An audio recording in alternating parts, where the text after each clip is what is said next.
Alrighty, how's it going, everybody? 1 of 1 back again. Just doing a quick video check, audio check. Bars are moving, little timestamp thing is moving.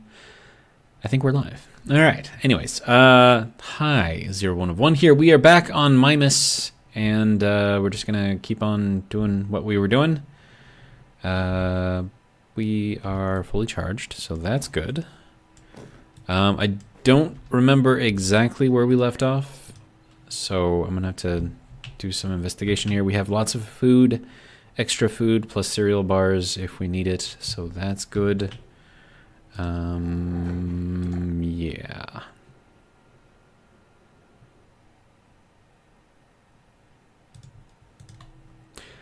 Okay, so let's see, we got our little ore sorting thing over here. We got our greenhouse thing over here. We've got our other little greenhouse thing, which is no longer a greenhouse thing, which I may turn into like another living area thing, maybe. I don't know.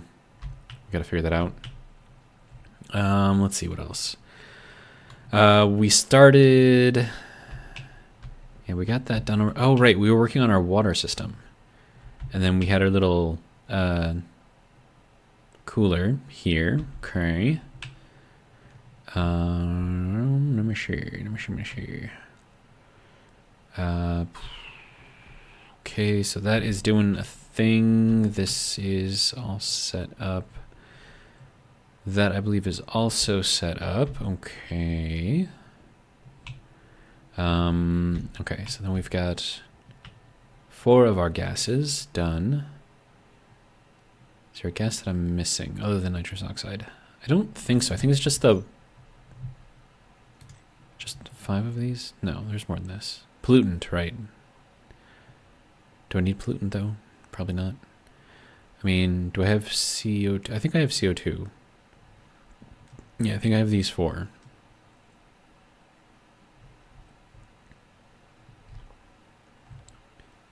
Wait, why is there volatiles and then hydrogen as like something else? Compared to volatiles.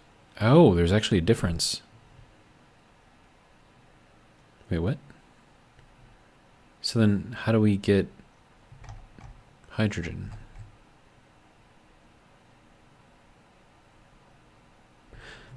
Huh. I don't know. That's weird. Because I thought volatiles were hydrogen. But I mean, obviously they're different. Right? Unless this is just... No, they're both there. Okay. Dropod, welcome, says, hey Zero, and he says hydrogen is volatiles. Okay. If that's the case, I am currently comparing hydrogen to volatiles, and they have different graphs. Oh. Dropod says they removed it from the game a long time ago with just leftover stuff. Okay. That makes sense then. Okay, well then, if that's the case, then we've got pretty much everything we need. Let's see, I do want to have... Let's see, we've got our mixture here. Okay, let's just start putting some stuff together and we'll figure out where we gotta be eventually, right? Okay, so let's make a couple of, let's see, Dropout says, unless they're going to reintroduce it, that's what I was thinking. You see the new pressure dynamics on the reinforced windows. There's new pressure dynamics, what? Reinforced windows.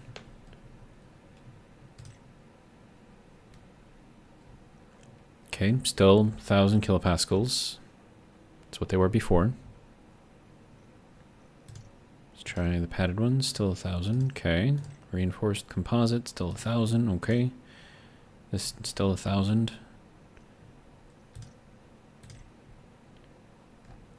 Still made from the same thing. Oh. Okay. Drop It says, oh, they're going to raise it. Okay, so then it hasn't been implemented yet. That's what I'm guessing. All right. Thank you for confusing me. Appreciate it. I'm just kidding.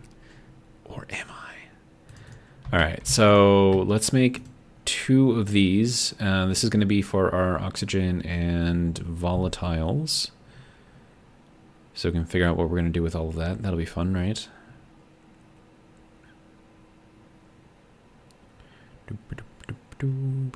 Okay, so there is that. We can close that, close that.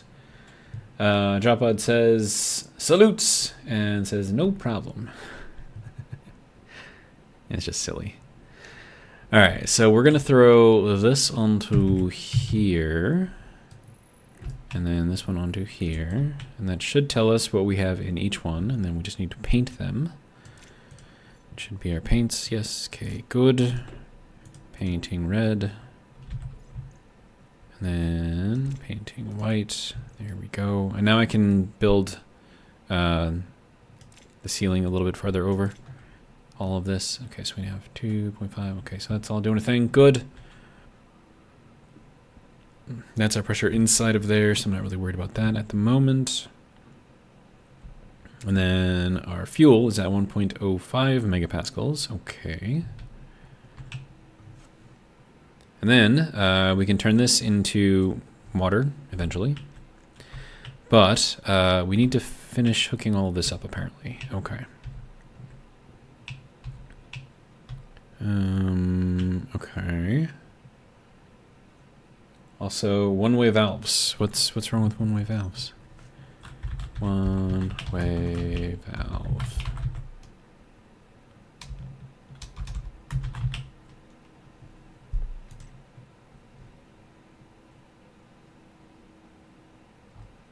Okay, what has changed here? Doesn't look like there's any change.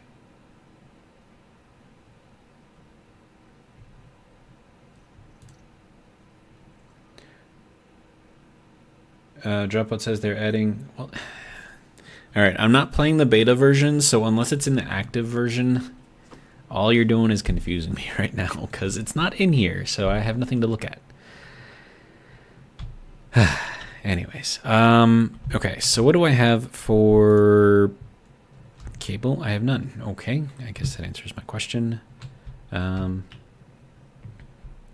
I have cable right there. I guess I must have already thought about that. Okay, I love solving my own problems. Okay, let's see. So I need this to join around to all of this, and then I should probably put like a little thing over here. Let me make a transformer.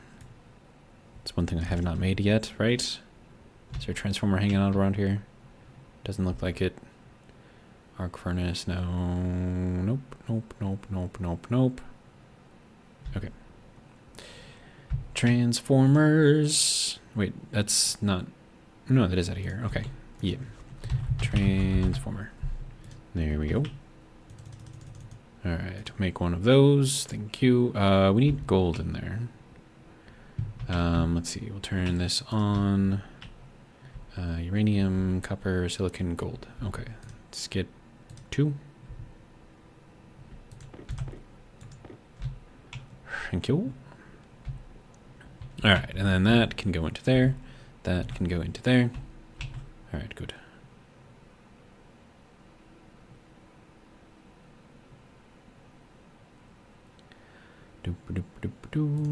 Alright, so there is that. I have my little transformer right here.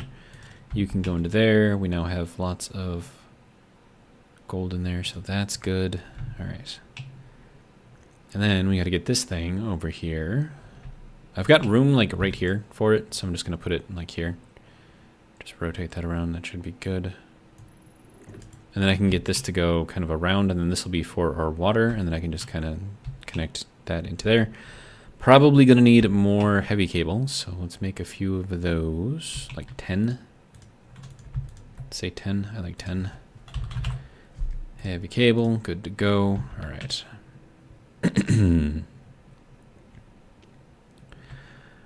All right, so this gets to go down there, and then we'll run that over this way. Okay, I'm gonna assume that my power will handle itself.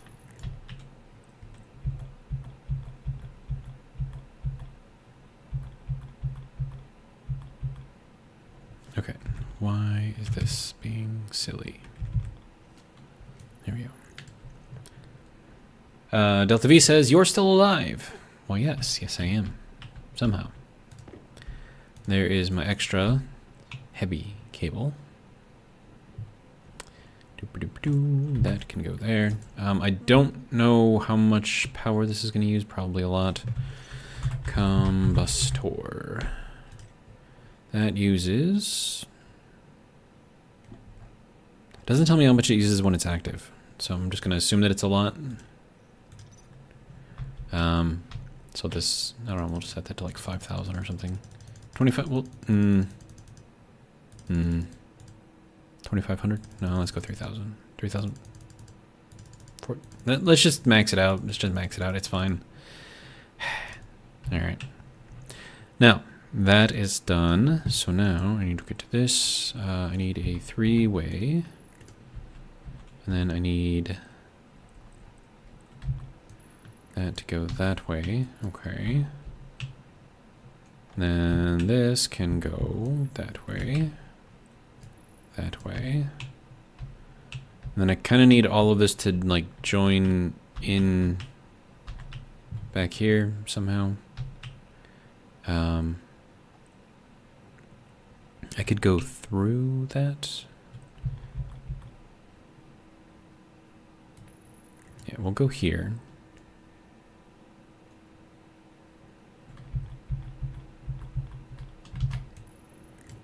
Do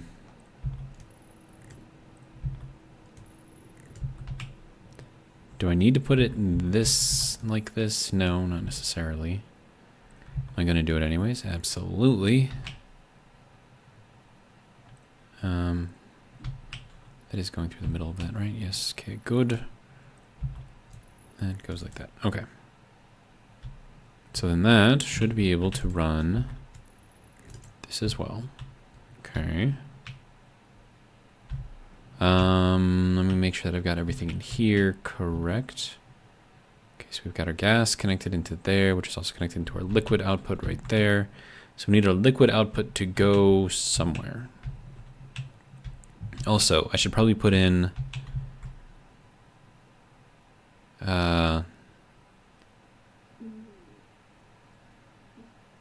some sort of a container inline in here somehow. I could put it out here. That'd probably work.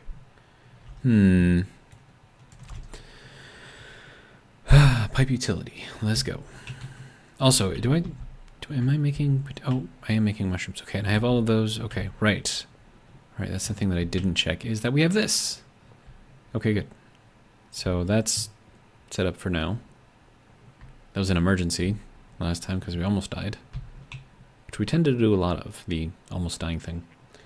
Let's see, Delta V says, I see you're still loving the furnace cooler. Yes, the meme cooler. Yeah. I mean, they haven't changed it yet, and I have a feeling they're probably not going to. Unless they change the way that, you know, melting metals works, which I seriously doubt they're going to do. So, it is what it is. And then that will shove a bunch of that into here. Okay, so that's all hooked up. Good. I'm looking at the solid furnace guy thing. And then when that turns on, that should turn on, and that should suck all of that out of there, maintaining a low pressure inside of there, which should prevent it from exploding ever. But even if it didn't, it'd still probably be fine. So I don't remember what I have that set to, but we are draining rather quickly.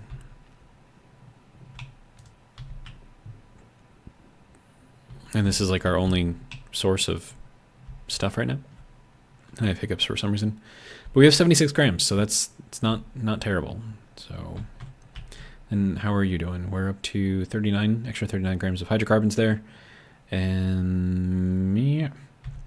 But the idea here is that if we start making water, and a lot of it, we're going to end up with a lot of superheated gas, which we can then use in here to get us more power. But then again, I don't know if this is going to be producing enough, so I might have to expand this, and if I do, I have no idea where I'm going to put it. I don't really have the space for it, so yeah, this I think we're not going to be able to keep up with our power output with just this, so I'm going to have to start looking into other ways of producing power, which is why I have, right, the turbine generator. We wanted to make a track going around this whole thing so we get at least some kind of passive power going. That would be interesting. That's a huge, huge endeavor, because like we got to make a ton of stuff just to go around this whole thing. And then we're going to need a ton of cable just to connect everything. I mean, like, probably like 300 or 400 cable. But if it works, it works. Now, should it work? No. There should be additional losses in there that I don't think the game accounts for. So that's the only reason why it's able to produce a surplus of power. But, you know, we'll keep it going, I guess. Let's see.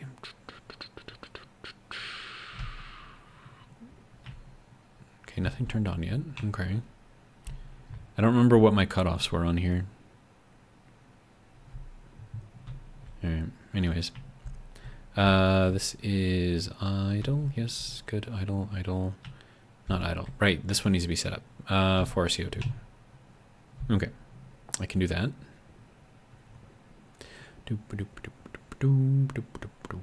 Alright, IC10. And we'll make just one of those, if you don't mind. Thank you.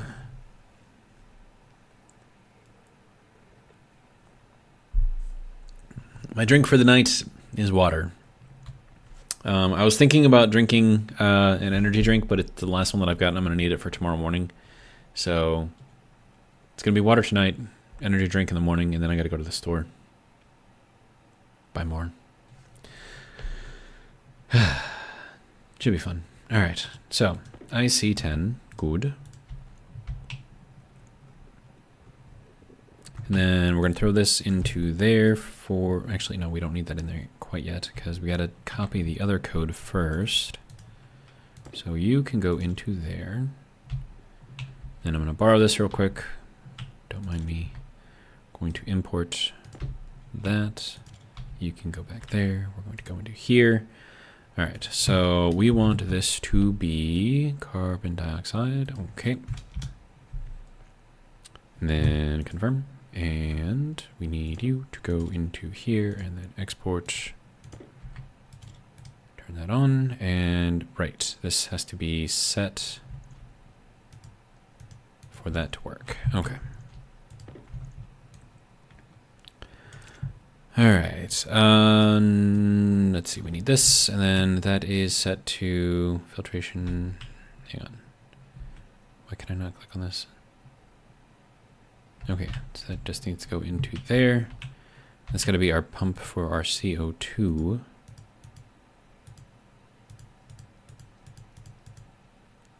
There we go. Right? No? You don't like it? Unrecognized instruction at line 12. What do you mean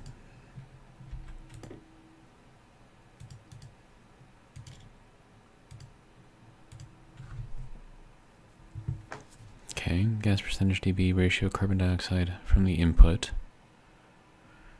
Gas present, gas percentage. I don't understand.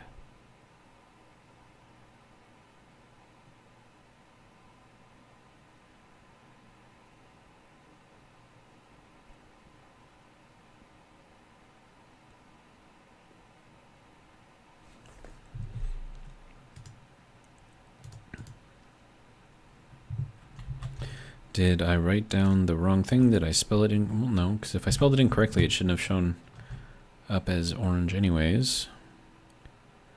Ratio carbon dioxide input. That's what it's supposed to be. Ratio carbon dioxide input, okay.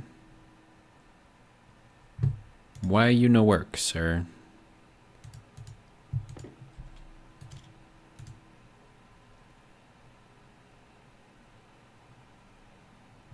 It's the same code.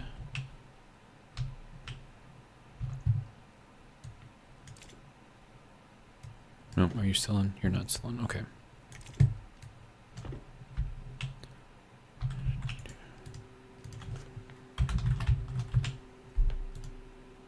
No, wasn't that. Pump CO2 filter. Pump H2 filter. Pump CO2 filter, okay.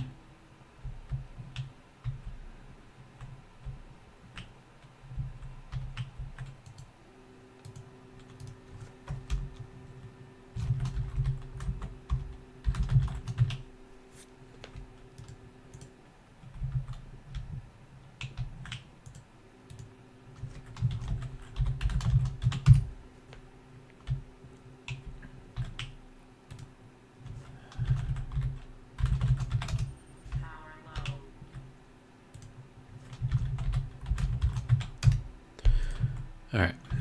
So why does this not want to work right now?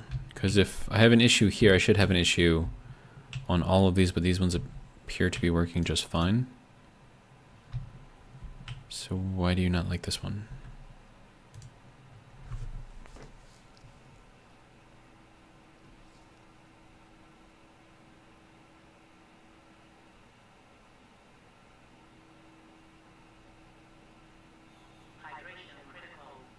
Mm-hmm.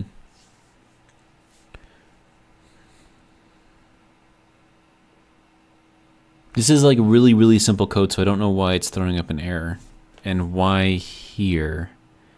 Gas percentage, dB, carbon dioxide input, okay. I mean, that's what it should be.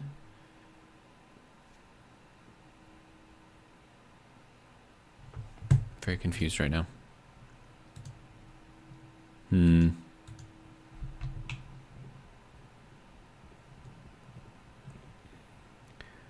Delta V says, go easy on that dihydrogen monoxide. If I go too easy on it, I'll die, so can't go too easy on it.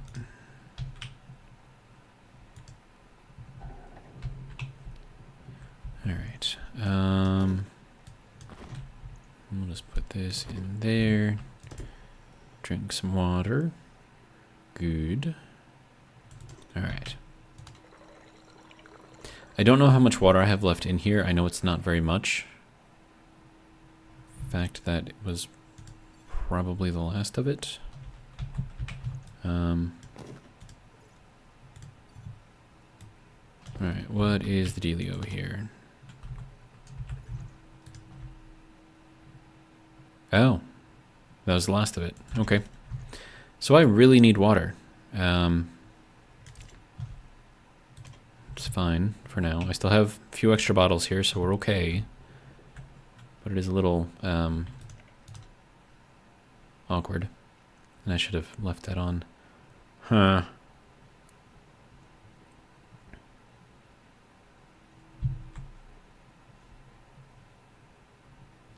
And I wonder if I should put in, you know, like the same thing I had last time.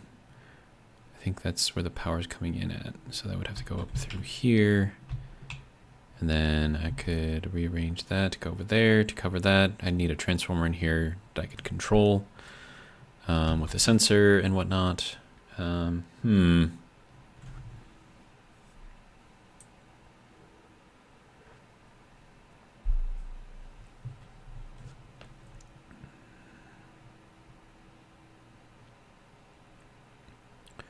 Okay, air tank is full. Just waiting on the battery now.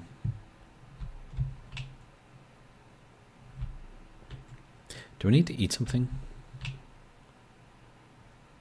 I can eat a... Wait, I have a pocket mushroom. There we go. Do I want to eat it yet, though? Probably not. Okay. All right. So... Here we go, 100%. Good to go.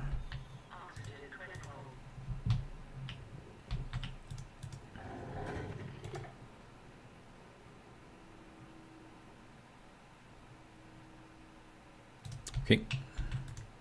Good to go. Okay.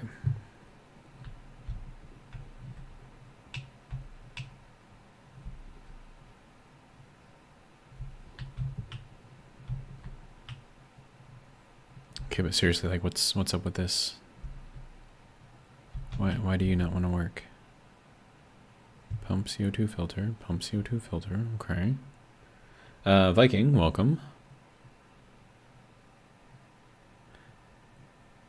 Unrecognized instruction at line 12.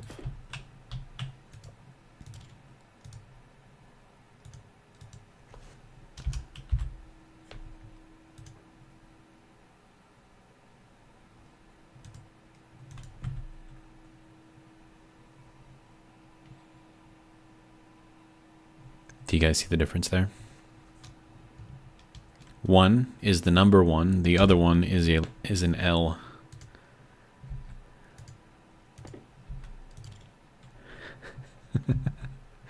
Wow. Okay. It's working now. Yay. Okay, so, right, I need a pipe utility over here. Let's see. And then also, we should probably have a meter on this as well. No, I still want to be able to walk back here, so I can't put anything in the middle. Can't really put anything on the side either, so it would have to be in here. And then I would want it to be an insulated one too. So let's keep that in mind. Alright, so utility insulated. Just one, please. Thank you.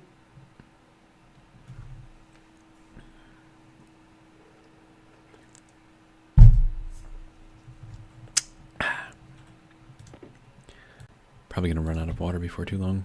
Actual water, not in-game water. Okay, question. If I put this in the middle here, can that still go through it? Survey says...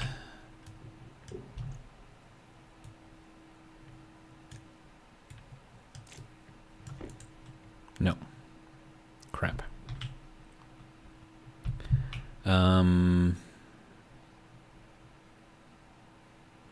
Okay, there is a way to do it.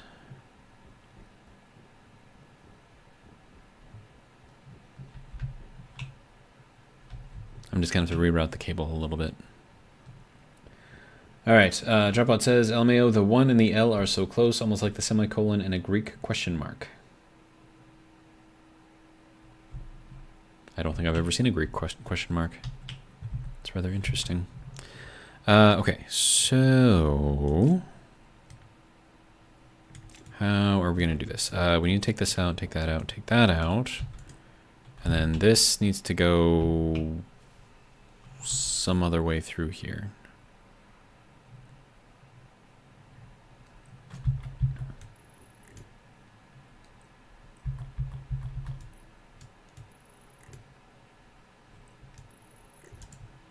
Then I can put a little extra cable right there. So I'm going to need this as well. Good. There we go. And up and connecting this onto here.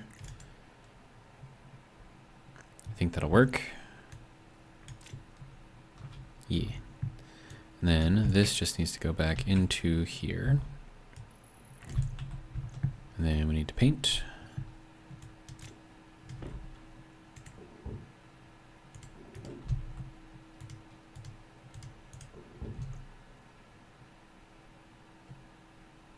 Okay. And then I need to connect this into here. And I need to put a meter right there. The inline tank allows them to put a little bit of extra volume in there, which will be good. It means we won't be reaching our max pressure too quickly, which should give the filter time to react a little faster, so that should be good.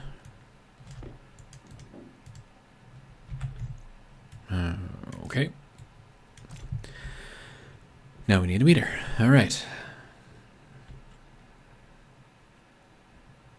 Dropbod said a semi, wrote down a semicolon, then he wrote down Greek, and then he wrote down another semicolon. Okay. I'm joking, by the way. I get what you're saying. Okay. Meter. Pipe meter. I need copper. Okay. Let's see. You need to be on. Are you on? You are on. Okay. And we're charging very quickly, which is good. Right, copper. I need 1 and 2. And then we'll throw that into there, throw that one into there. Collect it out of here.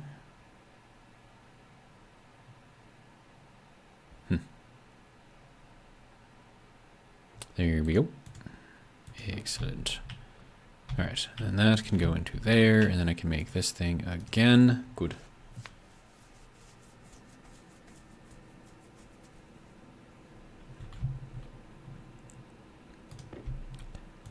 All right.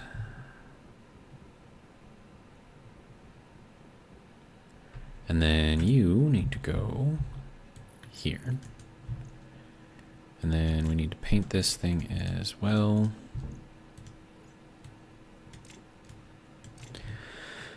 Okay, so that should be good to go to start making things. And then I think we're going to need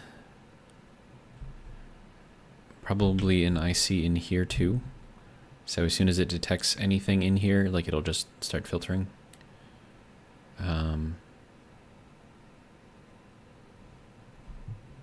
Should be easy enough to do. But I mean, because I mean, like right now I can't actually hit that, which is going to be a problem.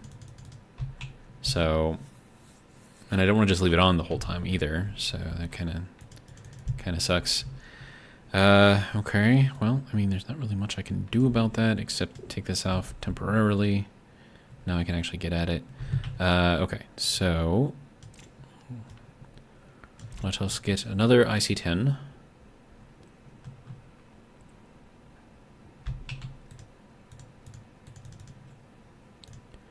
It's already set, good.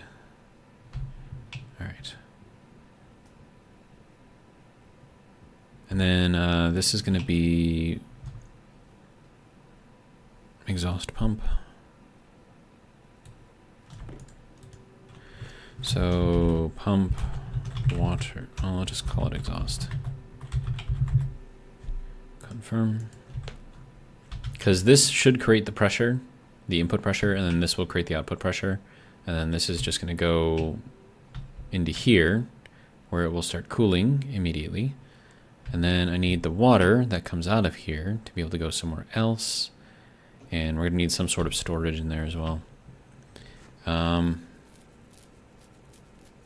Yeah.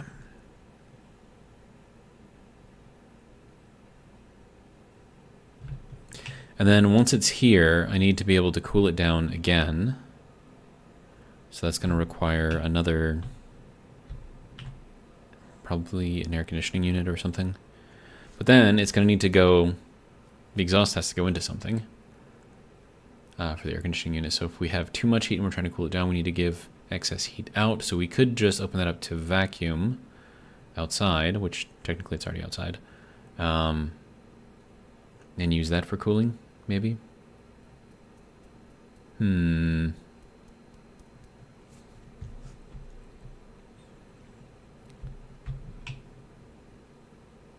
But I wonder if it would be interesting, and I think it probably would be,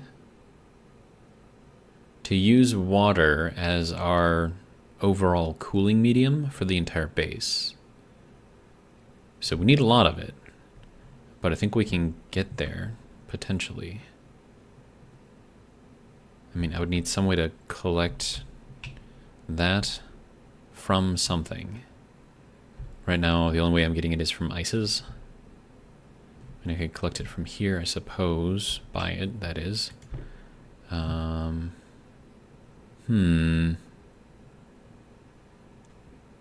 I don't have a way to do it other than Is Charles here? Is he not here? Okay. Rockets. Okay. I think we're good. Are we good? Okay. So that might be the only thing that I have to do. But then again, like rockets are also not an infinite source of gases either. So like normally I could pull from the atmosphere or something like that. Oh wait, no. Duh. Plants. I'm smart. Okay. Yeah, okay. Plants will give us our fuel, so that'll be good. All right. So what do we got to do? We got to like move some stuff around. So let's get this going. That has to be set. Pump exhaust. There we go.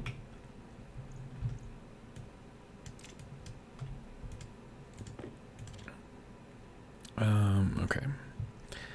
So now with this, because we don't actually need any of this stuff in here, and we're not even going to be pulling from that, we're just going to be turning this on if there's pressure.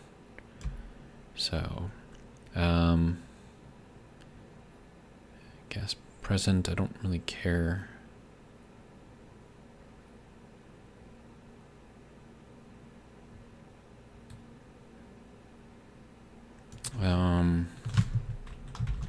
Pressure input. Yeah. So that'll tell us that there's something here, and then provided that is not 0, that'll turn that on, and then that should set everything else doing a thing. Should work. Yeah. Okay. Should I put a yield in here? Let's throw a yield in there. Lowercase. There we go. Okay, confirm. Export. That can go there. We can now cover that up, turn that on. Should go into idle. Yep, good. Alright, so there's that. Now I can put this thing back on there and I never have to worry about turning that thing on again. Alright, and then that should be burning just 10 watts if it's in idle mode versus however much it pulls when it's actually running.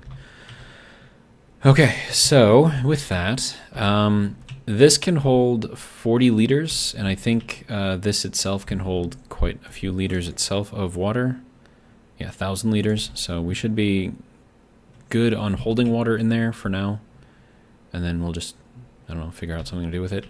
So, let's just kind of get this going, make sure that we have enough pressure. We have 1.05. Okay, good. Are we gonna blow up anything? Question mark. I know we're gonna use a lot of power, so we're gonna watch that thing just tank as soon as I turn this thing on. Ta-da. Okay. Oh, something happened. Oh, the sun turned off. Okay. Thought something exploded. Okay, so we have pressure. That is active now. Good. That is putting in stuff. We are actively cooling. Good. Alright, so we'll let that run for a little bit. Fuel, that should be dropping much faster. I mean, granted, it's up in there, so we have a fair amount, but that is actually not dropping all that fast. Huh. And then this is doing, oh, yes. 742 kilopascals. We want this to be maxed out. There we go. Okay, so that should enable this to go as quickly as possible. Okay. That is still doing a thing. Okay. Basically, we're keeping up with whatever we got here, so that's good. Are you... I think it's working. Is it blowing up anything? No? It's not using any gas. No, it is using gas. It's very, very slow.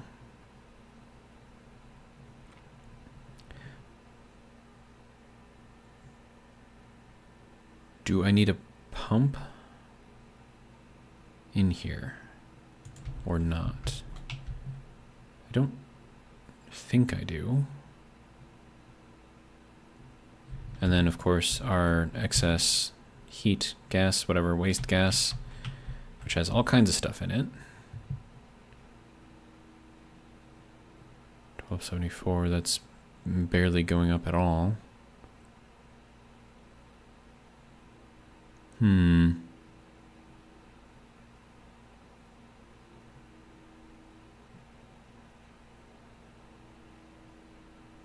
It's not going up. Okay, so am I not pulling? No, it's pulling. Huh. Feels weird. So then what's... Yeah, this is not doing anything here. So what is the deal here? Do I need a pump to increase the pressure here, or what?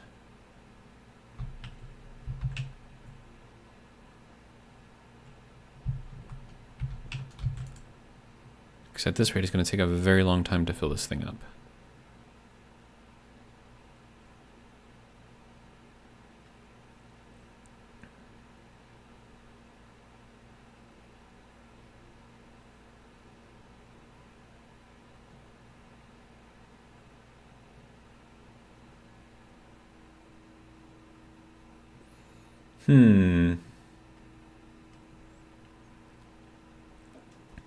Drop Bod wrote down a laughing emoji and then a rocket emoji.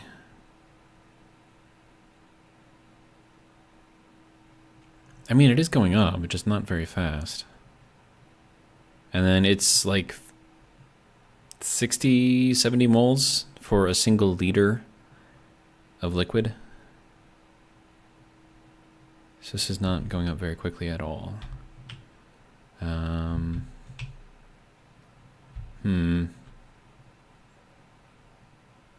I could run this, I guess. See how quickly this goes down.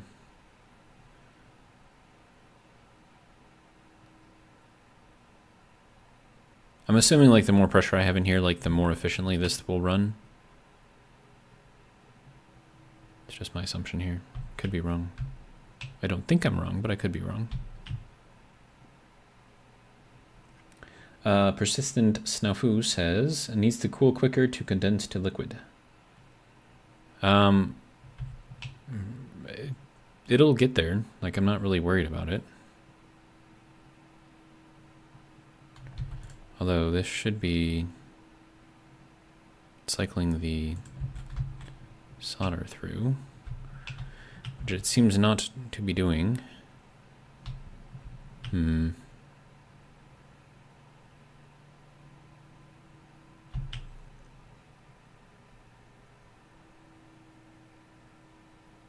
mean, it's hot enough. It should be... Oh, right. I have to do that. Duh. There we go. Now it opens. Now it cycles. Now it cools. Okay, good. I just forgot to leave that open. Okay. Good to go. Saying it's mainly steam at the moment. Yes. Yes, it is.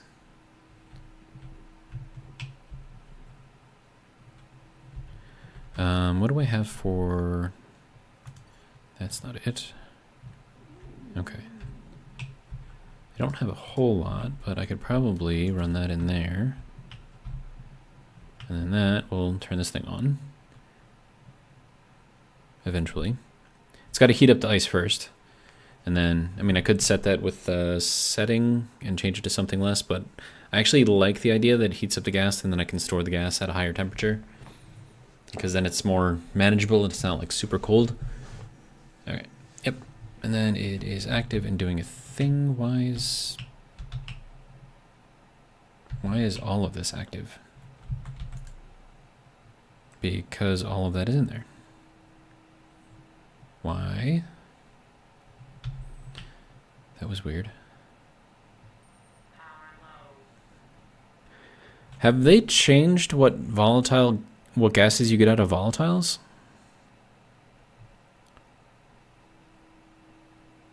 So like, unless I had extras, no? It's not set up like that. So why am I getting oxygen and nitrogen out of this? It's weird. It's weird, right? I feel like it's weird. Okay. How are we doing? Okay, we're at 16% on food, 31% on water. All right, this is doing... We have 2 liters of liquid in there now. Good. 128 moles. Yeah, so it's about... I think it's 55 moles per liter. So yeah, doing a thing. We have... I mean, it's still pretty hot, but, you know, it's doing a thing. Pretty happy with it. We'll let that run for a while. These all seem to be working as they should, so that's all good. This is not blowing up or anything, so that's good.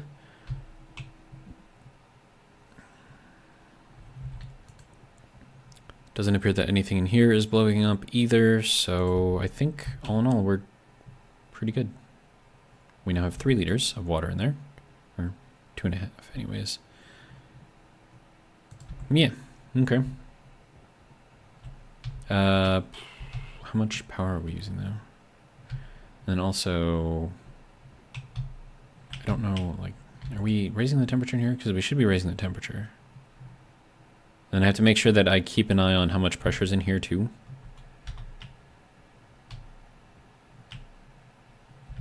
And then that goes to, oh, that's just exhausting out.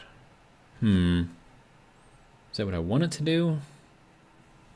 Or do I want to collect that? I probably want to collect that, right? And then I've got like the brown line here, so I could just connect it.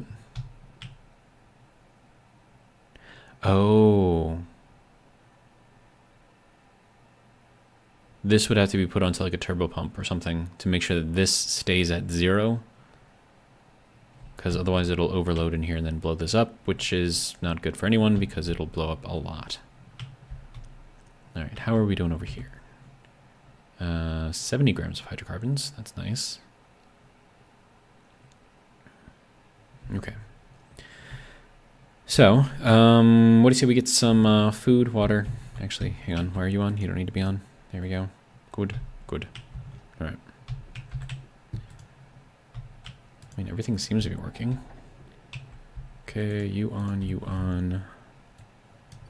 All right. And we'll drink some water.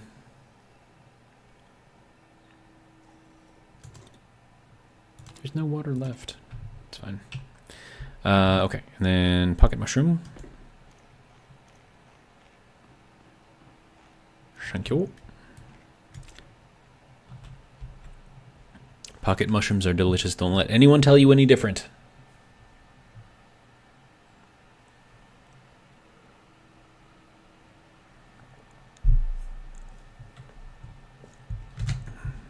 Okay, so we're gonna need a couple tanks, I guess. And then we're gonna have to cycle the water.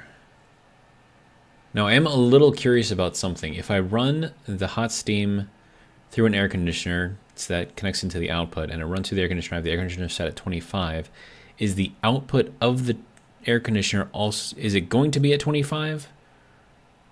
Or is it going to be slightly cooler than whatever the output is, but not quite at 25? Something for me to test out. I don't know. Well, and that would have to be, I mean, it's a liquid, so I would have to figure out a way to cool down a liquid anyways. Yeah,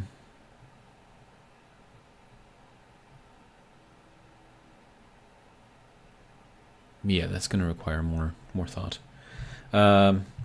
Delta V says, what you talking about, Willis?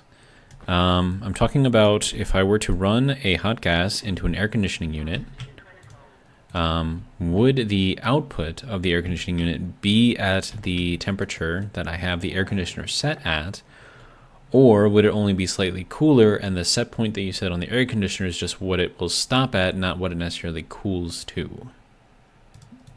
If that makes sense. But I mean, I gotta change how this works anyways, because I need some other way to cool this down. So I'm thinking I'm gonna need like some sort of, I don't know, like nitrogen or something in there. As our, or I could do volatiles. That's pretty good. What is? Hang on. Let's look at the gases and see which one has the best latent heat. So that's 1 kilojoules per mole. Pollutant is 2 kilojoules per mole. Carbon dioxide is 0.6. And then, let's see, nitrogen. Nitrogen is 0.5, so that one's actually pretty terrible. And then oxygen is 0.8. Okay, so if I used pollutant as just my coolant, I would have to make sure that it doesn't liquefy. So it means that I can't put much in there. So if we... And volatiles. I think volatiles is going to be the best one.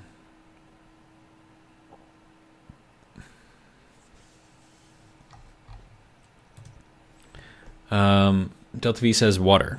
Okay. Yes to the latent heat, you know, kilojoules, whatever. But there's a problem with that, right? And that problem is going to be our cooling range. So our air conditioning unit is going to be pumping out heat, right? Wait, no, hang on. Yeah, so, and then also once I get down to 25 degrees, so it'll be 273, about 300, 298. Okay. So that means that I have to keep the pressure in there under 2 megapascals, so that way it doesn't liquefy. Because as soon as it liquefies, it's going to start breaking pipes. So what I want is something that is, you know, going to stay gas, you know, at the range of temperature that I'm cooling or heating to. And water is not that. Same thing with nitrous oxide. Nitrous oxide is definitely not that. And then pollutant is better, but it can still liquefy if you put the pressure in there too high. And again, the pressure is going to go high as it heats up. So as you take more heat out of whatever it is that you're cooling, it's going to heat up your you know, gas that you're using for cooling, which then increases the pressure. And then if you increase the pressure too much, you get liquid. If you get liquid in the pipes, then you either have to have a system to handle the liquid in the pipes, or you bust pipes. So just, so like if we look at, and then polluted water is interesting. That's probably going to be the same as water. Okay, so if we go down here to 298. So if we keep it under 2.2 megapascals, then it should technically remain as a gas. Delta V says yes, volatiles, yeah. So for this, for what I'm using this for, volatiles I believe is going to be the best option. And luckily we have a lot.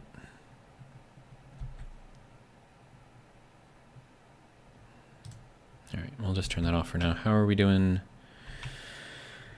Let's see. What do we have here? I need to know what that is. So 1.3 megapascals now. Okay. It's processing 0.5 moles per tick. Pressure differential is pretty good. All right, what are we at now? We are at 6 liters of water. Good. And we're keeping it right about 100 degrees. So that's good. And then I need to take this out and then put it into another system, secondary cooling system, so we can get it down to about 25 degrees. Solder cannot do that, unfortunately, which is why we can't use that. But it'll be fine.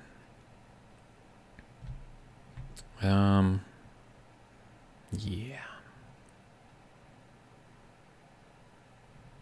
I feel like painting this blue.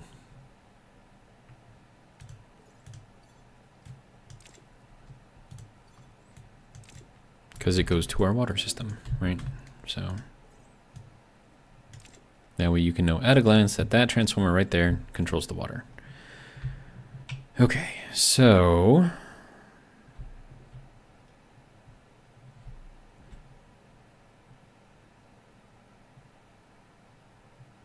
I mean, I could just keep mixing these for a while.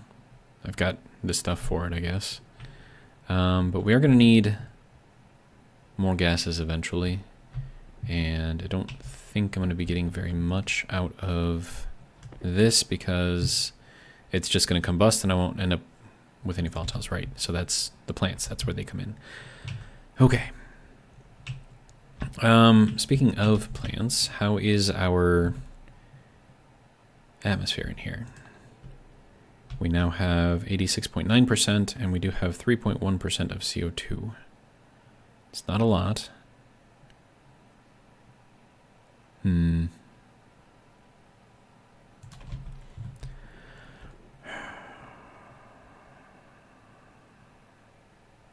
here's the other thing. Composting is also going to require water. So that's going to complicate things. Now I can put the composting in this block right here. And then we can have our growing, I guess, out here. We'll do probably ferns in the back. And then we'll just leave them just kind of there. And then they'll just continue producing oxygen, which would be good. But I'm still going to need CO2 in here. And then with our water making, I believe we're making CO2. So we should be able to pull some of that out.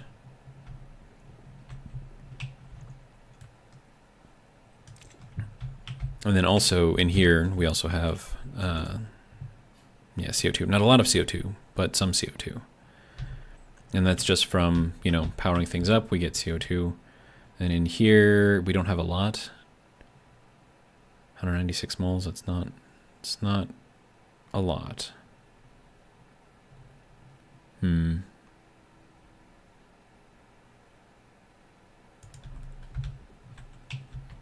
Okay, we are at 8 liters now. Good.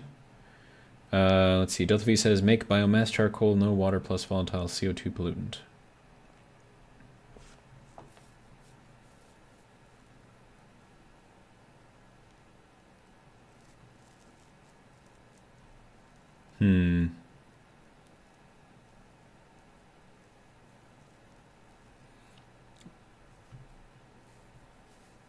So I would that work? Yes. But I think I want to go the fuel route and then actually get ourselves a gas fuel generator.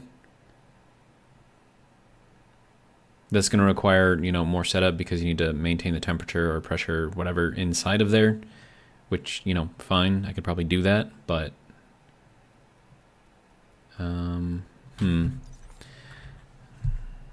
fuel generator. So what is the maximum that this can make? Doesn't tell me. Yeah, so I kind of want to use this thing, right? I've got one printed off already. I just don't have a place to use it at yet. But ideally, we would just have this thing running like all the time. And that would be kind of just like our main source of, I don't know, power. Kind of like solar panels, right? Except, we just have to supply it with fuel instead. So I'd like to use this. Now, I could use the solid fuel generator and burn coal. Or bio-coal, whatever. I could do that. The other thing that I could do with the bio-coal, I believe, is throw it into here, impregnate it with volatiles, and then, then we would get the solid hydrocarbons, which is what I've got in here. All right. And then those stack up to 500, and I think they work better. I think it was like a 2x increase on the longevity. Like, same power, but... gas fuel generator is 14 kilowatts nowadays, and that's compared to how much on the solid fuel? So like how much, what is it, like 20? I don't remember. Because I mean, if it doesn't make sense and it makes more sense just to run, this thing. Okay, so the solid fuel generator makes more anyways. But the fuel I can also turn into water. Whereas I can't really do that with the... I can't really do that with the coal. Delta V says 8 kilowatts on the Sterling. Okay. All right, how are we doing? We're up to 9 liters. Okay.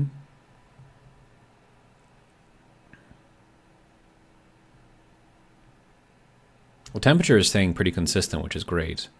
So that just means I'm going to need a pump to transfer it from this system here into another system over here somewhere. And then I would need to cool that. Okay, so let's just start putting things down that I know I'm going to need. So like an atmospherics unit, which I don't think I have an extra one in here. There's my gas fuel generator right there. No, I don't have one. Okay. So let's make another one. I believe that's here. Atmospherics. All right. Make just one of these.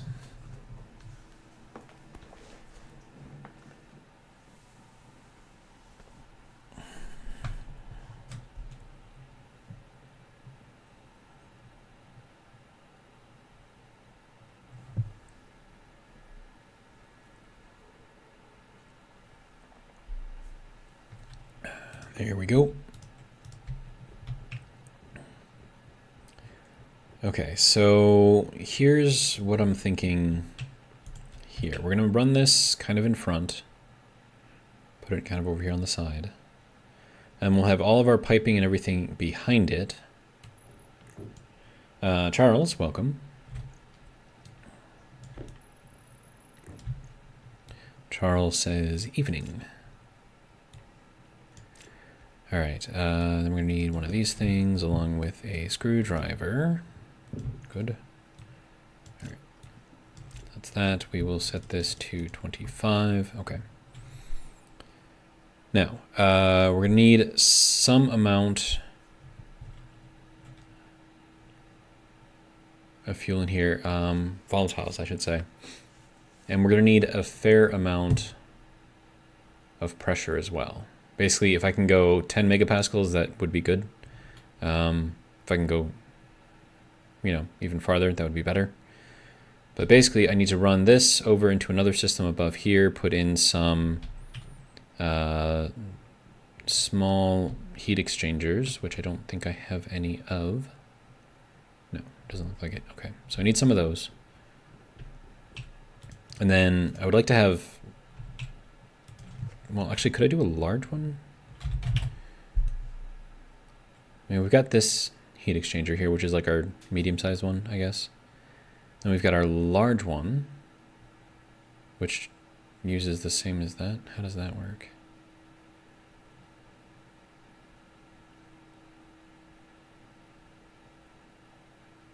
Or I could use a small one, which doesn't take as much, but we need some Invar. I think I can make some Invar. Let's see, so we need an iron, and we're also going to need a nickel. Here we go.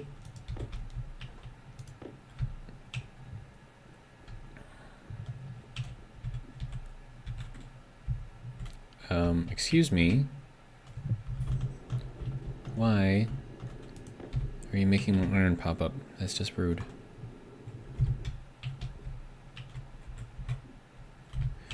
Okay. So we have our iron and our nickel, and then Invar requires 18 to 20 megapascals and 1.2 to 1.5 kelvins. Okay, well, let's get this going up.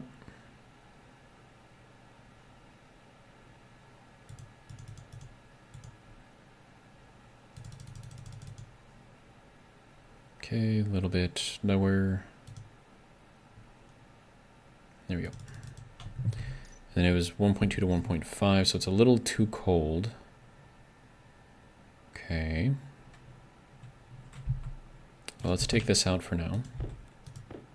Oh, wait. How did that make the Invar? That's weird. Okay, whatever. It's fine. I'll take it. Okay, easy enough.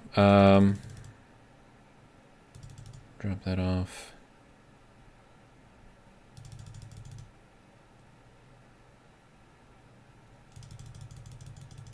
All right. So there's that. Good. I might as well just put both of them in there. Let's see. Charles says, for your information, Satisfactory 1.0 comes out September 10th, I think. Which means that Satisfactory Plus is probably going to be broken until they, patch it. So that's fun. Large direct. Is that going to be too big? I think that might be too big. Well, actually, hold on. Let's just look for heat exchanger. Okay, gas, liquid. That's for our large one, small one, counterflow, large direct, small direct, and then this is just regular heat exchanger. Okay, yeah, we can use this one. A little bigger, which I'm okay with. Yeah, we'll go with that one. Okay, so we'll make just one of those. That should hopefully be enough.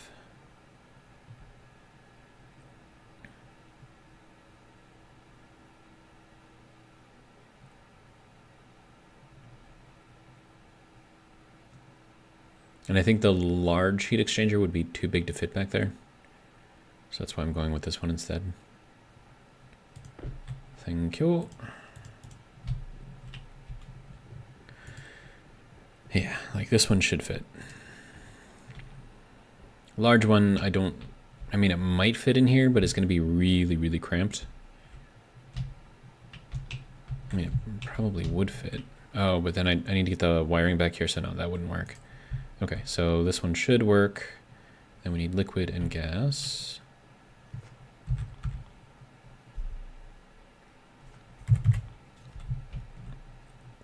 Okay, so we want the liquid to be on the back end.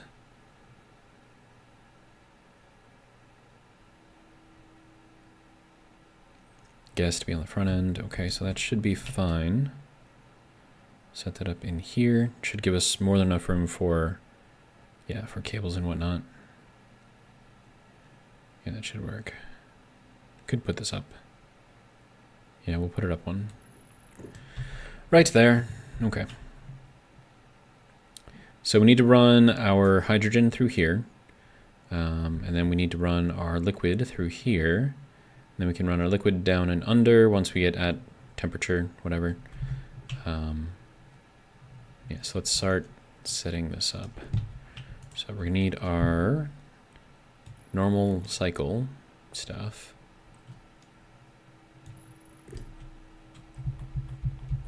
So that'll go into here. And then do I want to run this around and make it a whole thing, or do I just want to run under? I think running under would be better. Okay, so that goes that way.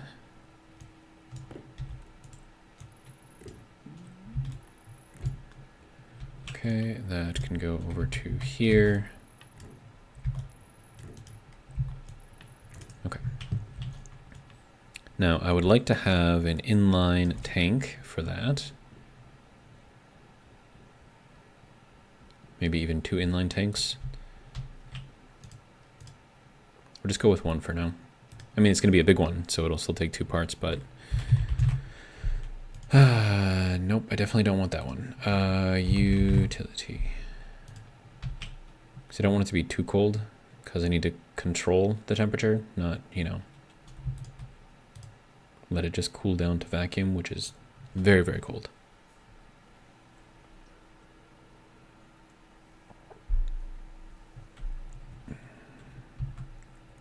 So there is our first one. And then where I'm planning on putting this is basically in between these two. Wait, no, that's only going to be 1 space. Okay, yeah, so maybe I'll put it down here instead. Okay. All right. Because I want a lot of space in here, Yeah, so that wasn't going to work that way anyways. That's fine. All right, and then that can go there. Good.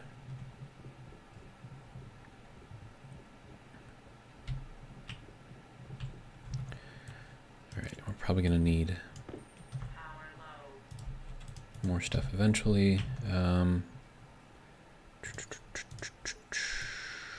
There we go. No more power low.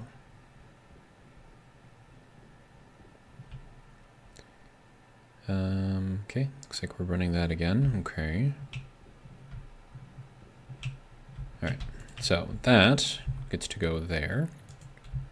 And this whole thing gets to be colored red because it will have volatiles in there.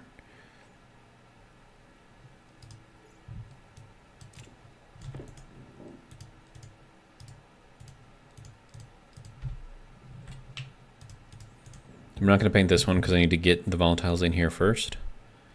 And to do that, I'm going to need to change this pipe, so there's no point in painting it right now.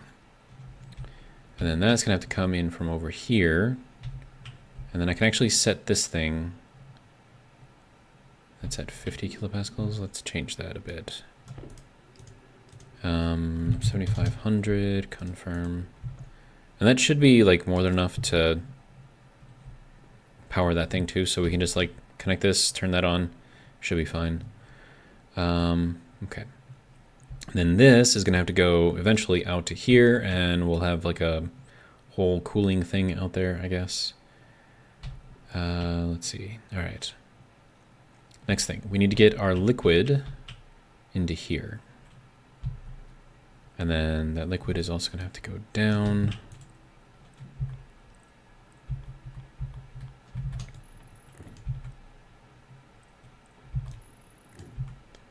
And then, let's see. Yeah, we can run this up another one, I guess. And then that can go forward. Go that way, and then this.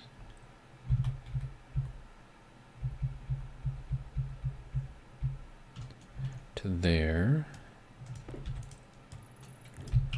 Okay. That'll go there, good. Now I just need a pump on there. How are we doing? We're up to 14 liters of liquid, so that's good. We're down to 883 kilopascals of fuel. Still plenty. This isn't even getting close to exploding, so that's good.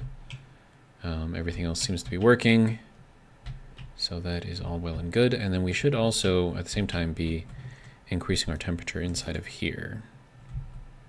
Yeah, 1263 now. Because I think what's coming out of here is like 2,000 degrees. So it's quite hot. Okay. Yeah, so that should be fine. Okay, we are out of that. And of course that's gonna... Okay, good, that did turn off. Okay, so that bit of coding is working. Good. All right. Then how are we doing over here? We'll empty this out. Let's see, I'm gonna need a pump for liquid. Do we want a turbo pump or just like a regular pump? I don't know, it depends on where the power connection is. And we need gold, okay. Let's see, copper, silicon, gold. Thank you. All right.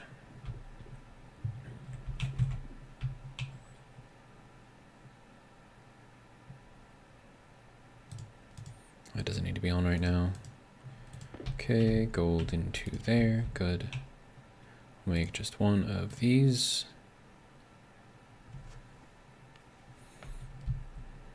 All right, good to go. Yeah, okay, so power connection is in the right position, so we can get by with this versus a turbo pump. Okay, so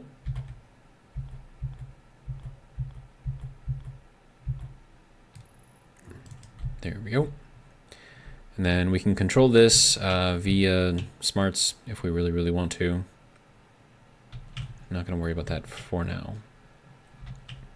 And then, let's see, once this is done, I'm going to need another pump probably down here somewhere.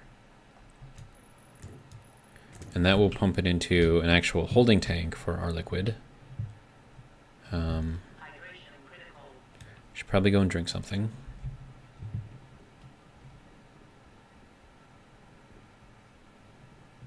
Do we need to eat something? I mean, eventually. Not yet, though.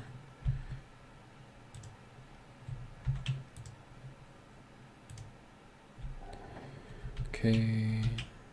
Turn that on, turn that on.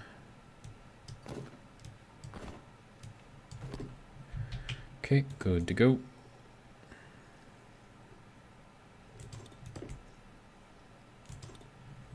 Okay.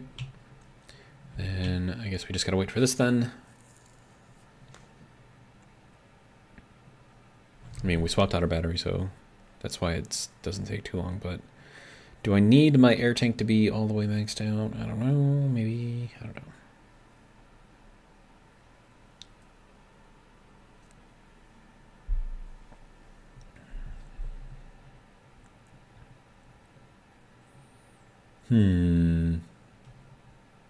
Do we want to wait for this to fill up all the way? Is it important? Does it matter? I don't think it matters. I think we'll be fine.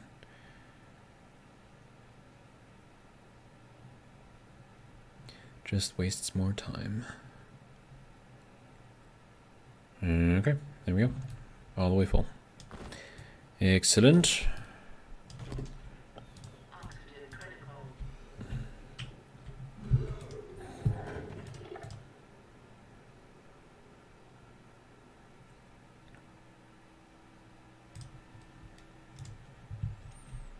There we go. Good. All right.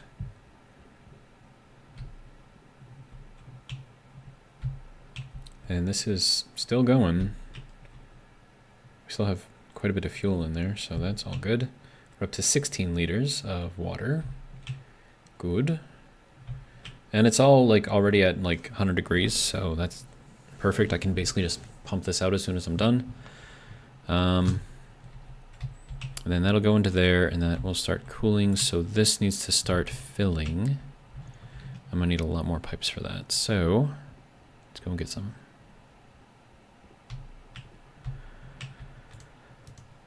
20, 30, probably 30.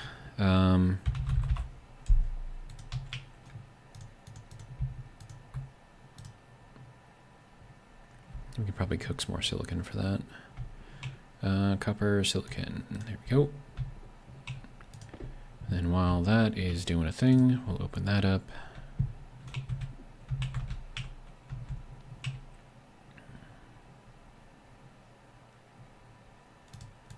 There we go. A little bit more silicon in there for all of that. Good to go. All right, so that'll do a thing. Good. Let's see. Yeah, we've got lots and lots of stuff now, so that's good. Silver, nickel, coal. We don't have anything showing up in here, so we probably don't have a lot of coal. Which means that we're a little low on that at the moment. Let's see, and then this needs to have CO2, or not, sorry, not CO2, volatiles, pure volatiles pumped in there.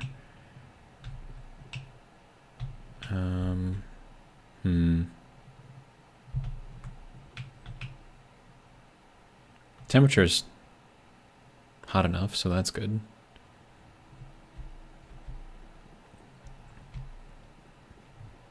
I mean, I could, yeah, let's just make one more of these. All right, so do I have enough to make this? Apparently I do. There we go. So there is our solid hydrocarbons. Good. So that should keep us in power again for a little while. And then this should now be empty, right? There we go. Good.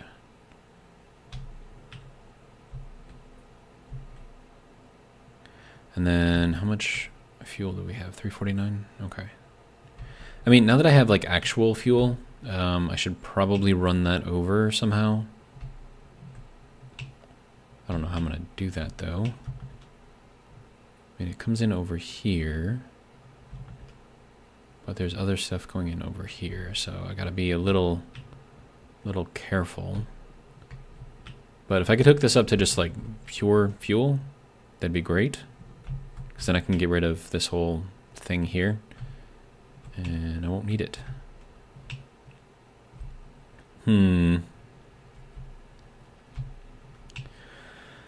All right, what are we at? We are at 18 liters. Good. And then I'm going to need some way to transfer the water here all the way over to here and also into here. So maybe we just run a really long stretch of water pipe to go into here. I mean, if that's the case, then we're going to have so much pipe that we could just use that as the storage. We don't even need a tank. And then if we ran it there, then we could dip into here as we need it for filling up stuff in here. And then we could also run it across here to fill in over there. That should work. And then I can work on making this into a bigger living space. Put in like a ladder, stairs, I don't know, something. We'll figure something out. But that'll be like our little apartment building right there. And then this will be our greenhouse here. I mean, it is our greenhouse, so...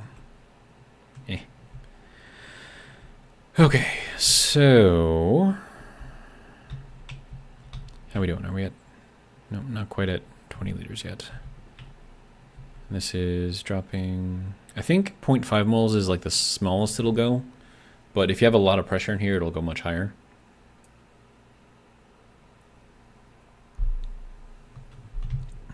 Then I need to make a composter, put it in here somewhere. So that'll be fun. And then I have to collect... Oh, and that'll be just going right into here. So whatever gases are in there can just come right out. That'll work. And then if I just put like a one-way valve in here, then just the... As soon as these things detect anything, they'll start pulling, which means I don't need a pump between there. So that could be cool.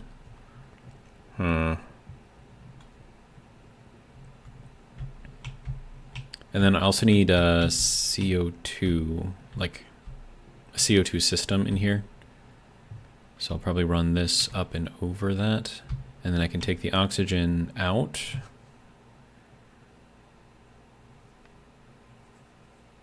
That should work. So I'll need to get a CO2 and oxygen system, but those are all basically in line here anyways, so that should be fine. Okay, right, so now I need to get our hydrogen set up in here.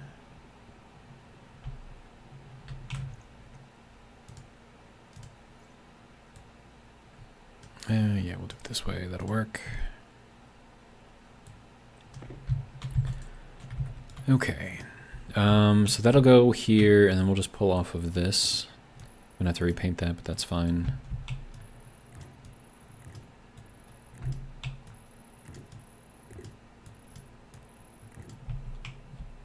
And then this, I'm just gonna start turning it, I guess. Let's bring it down. That way I can put it on the floor easier.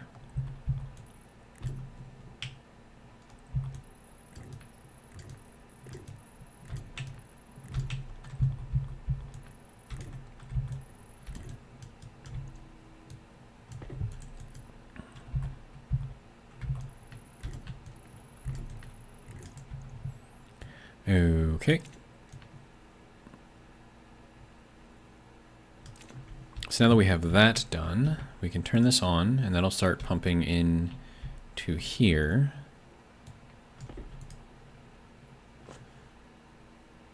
Okay. And we'll just wait for that to get up to 7.5 megapascals, and that should be enough volatiles in there. Then we can cut that off, and then, you know, do whatever it is that we need. Let's see, in the meantime, I will make a composter.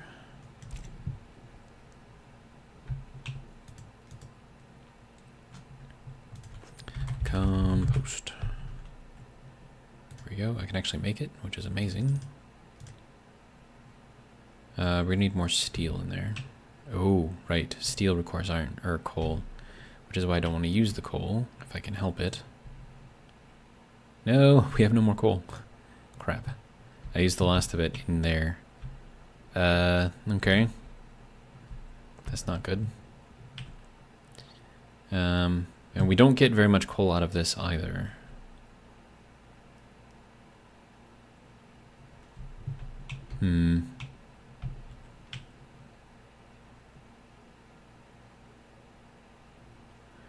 Okay, there's that. Alright, and then we'll set this thing up in that corner.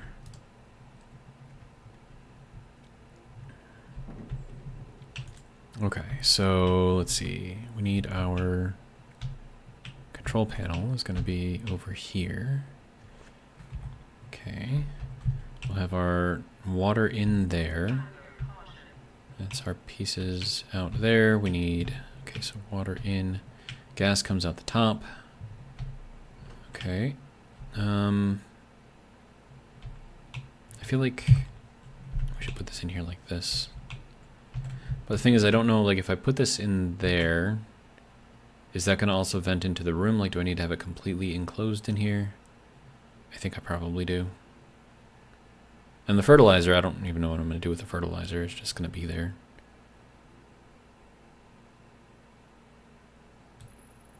That should hopefully work. Let's see. Welder, there we go. Steel sheets. I have steel sheets. There we go. So that is now built. Good. Alright, so we're going to need a system to exhaust this into this brown line here. And like I said, I can do that with just like a one-way valve, which is great. And then we'll just need some power in here as well, so I can probably get that hooked up right away.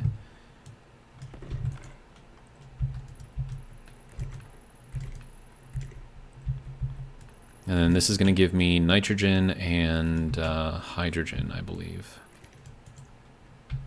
And then I need something over here to take that out. And then we'll probably grow the hay for that, because it grows quickly and you get a lot out of it. But we're going to need like a full system for, I don't know, like there's just a lot of things that I need to make. And I don't think that coal or biomass or whatever is going to be the way to do it, because I need water too. And the only way I get water is by, you know, volatiles and hydrogen. So if I'm going to be making fuel anyways, might as well just use it, right?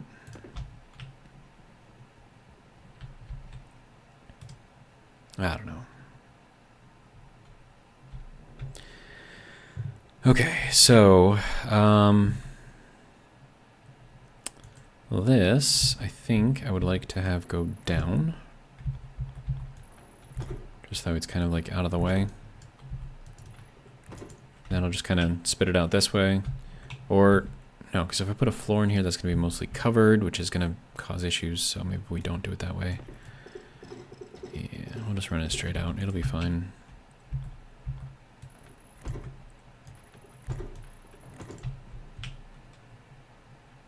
Oh, I should probably run a stacker in here too. Let me make one of those. We can probably put it like right there. So let's get that going. Temperature in here is 30.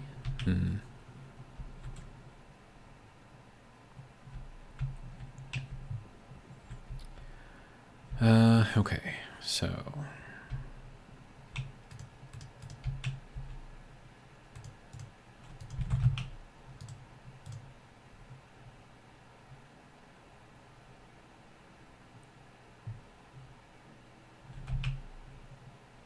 okay, there's that, good.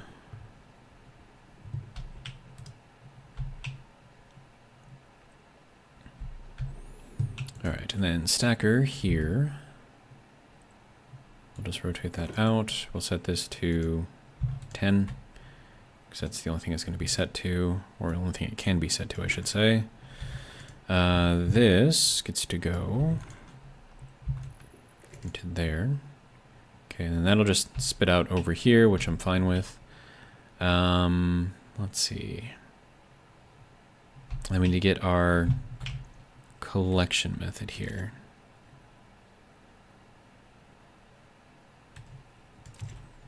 That might be complicated.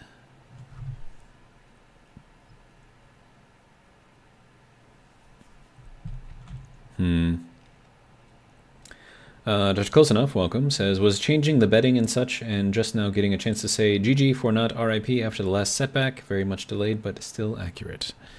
Thank you, sir. Appreciate it.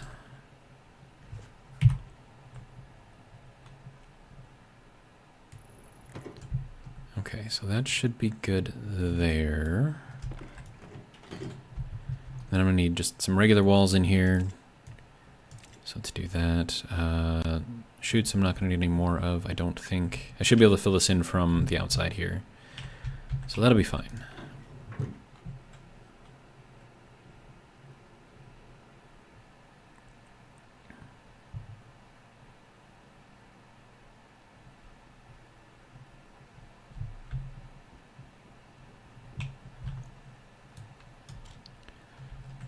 Okay, so there's that. Good. Let's see. We're up to 10 grams. Okay. How much do I have in here currently for coal? One of these is going to have coal, right? Yeah, so this one is coal. Yeah, so it's this one. That has 46 in there currently. Okay. So another 4 and we'll get another stack out of it. Dr. Colsino says, hope the family time was also great last weekend. I had to leave early because that was the same day that the assassination attempt on President Trump happened. And I needed to, and like up there, like there's no access to any kind of internet or anything. So I needed not only to get more information, but also to give that information out to other people who rely on me to provide them with that kind of information. So I wished it was longer, but, you know, stuff happens. Not really much we can do about it. Okay, do we have at least 20 liters? Oh, we have more than 20 liters. Okay. So we'll turn this off for now. And that will turn itself off. Yeah. We're back to idle. Okay, good. That's down to none. Excellent. Okay, so we have 23 liters of water, and it is still cooling. Oh, no, that's the pressure dropping. Okay. It's supposed to be dropping? I mean, it's still cooling, I suppose. I suppose it's just going to be forever sending that back and forth. But the temperature itself isn't dropping below 372, which is fine. That's just cycling everything right now, so we can probably stop that. Yeah, there we go. Good. All right, so now I need that to be connected so I can run that into here. So let's get to this going.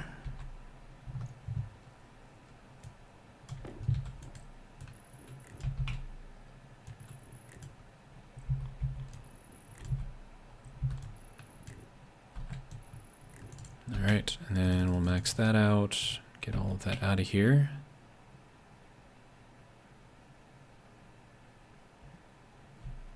Okay, and then how are we at for pressure in here? I've had this going for a while now, so it should be fairly close. 2.69 megapascals, and then how much do we have left in here? 345. Okay, so it's still working on it. We'll get there eventually.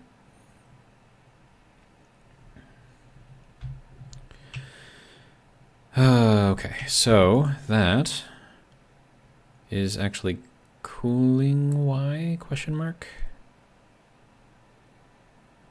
Oh, it's probably because it's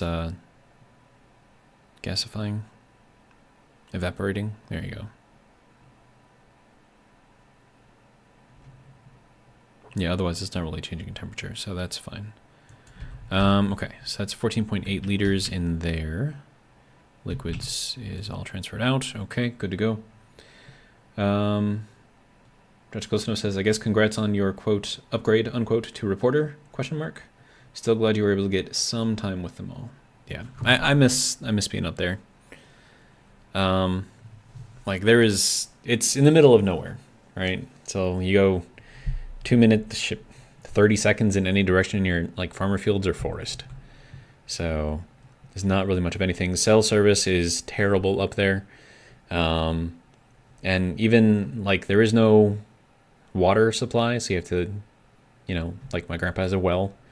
That's how he gets his water. Sanitation system, he has a sump, or not a sump. What do they call that? I don't know. He has like an in-ground system for processing waste, and that has to get emptied out every once in a while by a big truck. And then power, it's just single phase going out there, and it actually ends at the house just after his, which is the next door neighbor. And then there's only like five people living on that road, and it's like a 3-mile road. Septic tank, there you go. Okay, so that is doing a thing. We are up to 3.3 megapascals. Climbing, good.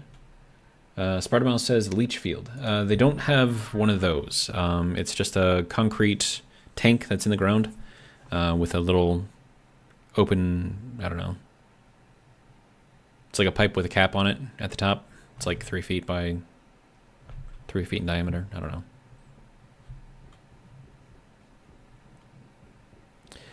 All right, what is going on? Okay, we need power, we need food, we need water. We need all of the things, apparently. All right, so let's go and take care of all of the things.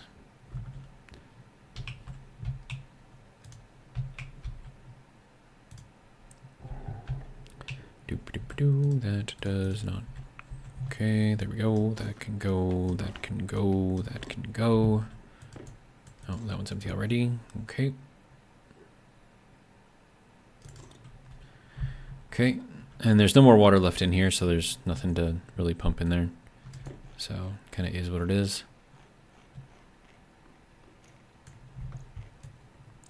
Delicious pocket mushrooms. Now, apart from us needing an air bath, we should be okay.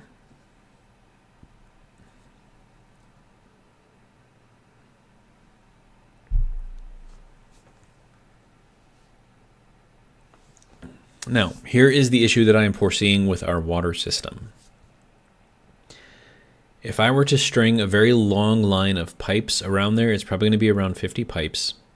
And then I think the water gets dispersed within the pipes evenly, which means that within each individual pipe, it's going to be less than a liter of water.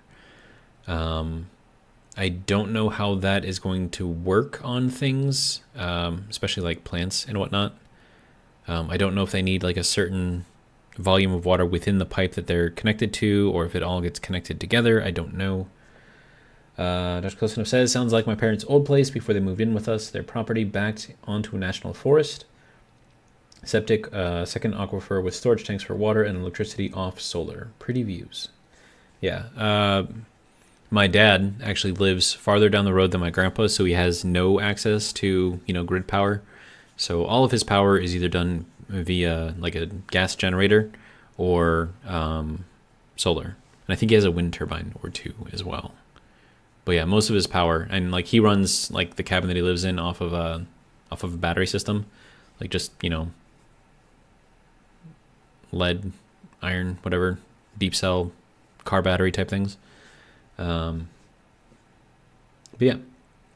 And the area around there, after doing a lot of research into the area around there, there is a lot of, what is the word? It's not swampy, but it's marshy, I guess. But it's very wet back there, in a lot of places, and there's like gentle rolling hills, I guess, a little bit, but not too much in the way of that.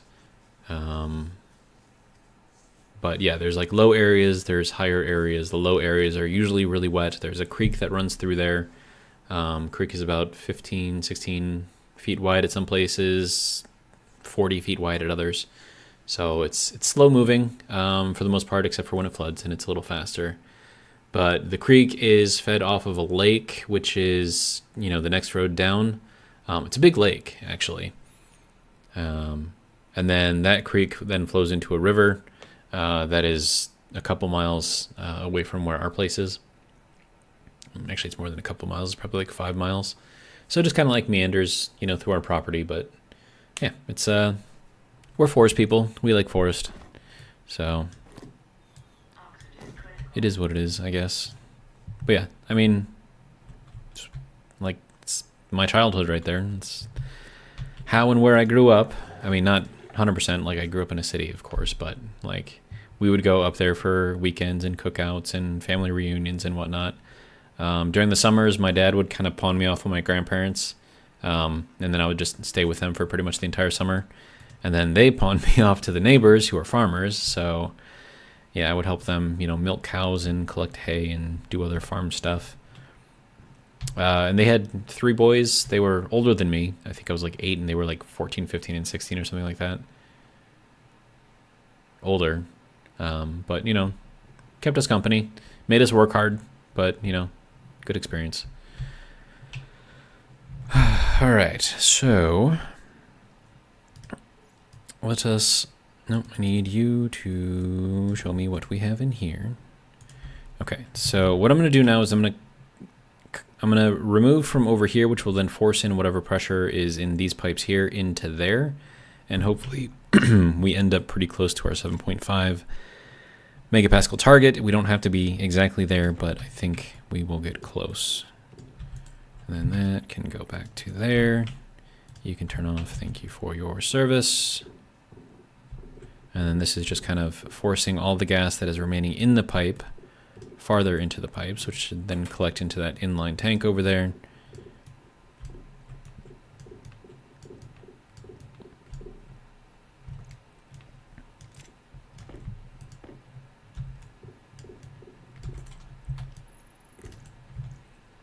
Okay.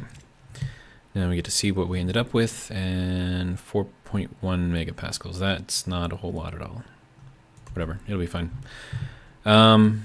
Yeah, so that's what we'll use for our cooling. And then, yeah, and then our waste heat has to go out as well. So we should probably tie all of this in. So I have like some waste going over here, and then we'll disconnect it. And then we'll run that out there and put some stuff on there. Let's see. Viking says, septic tank. Sorry, I'm a bit behind, lol. Tip for you. Change the playback speed to 1.25 or 1.5 and you'll catch up pretty fast. Dr. Closenow says, was about to say Viking, but hope you are enjoying. All right, so... yeah, this is going to be interesting to say the least. All right, so then this is going to have to go out to there, and then this is going to go out to here. And then we'll run that out over here, and this will just be what we use for cooling. So we'll just connect that up to the vacuum that's out here. Or I could put in a couple of medium radiators. That could work too. So we'll put those in there. And then we'll just run it out like that. I think that'll probably be more effective anyways. And then we'll just set that into there like that. Okay.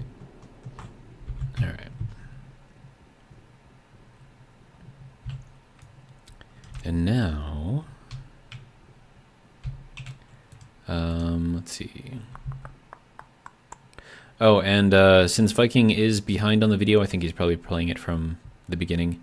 Could one of you guys type in a chat the note about playing it at 1.25 or 1.5 speed? Would appreciate that.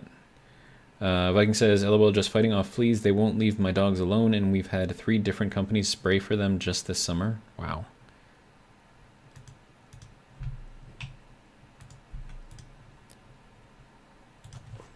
Medium, filters, there we go, radiators, whatever. No, that needs to go to there and to... we have enough. Okay, good.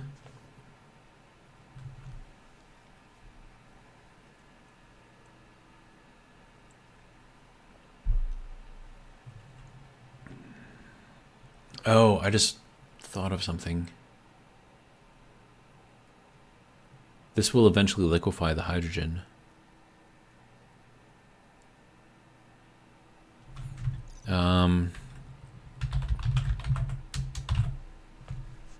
Okay, when does this turn into...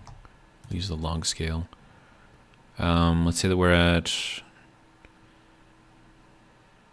it's probably going to end up being about 3 something megapascals, so that's at negative 92.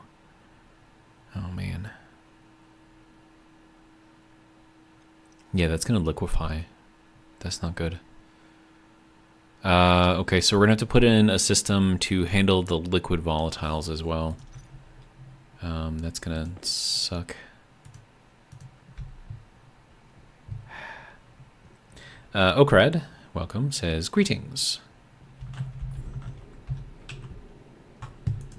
Alright, alright, so we're going to go with a regular radiator here. Okay. And then I'm going to need another piece of steel over here. That is not a welder. That's the welder. Okay. Gonna need another piece of steel. That'll be fine. Okay, so run that down. Steel sheet. There we go. Thank you.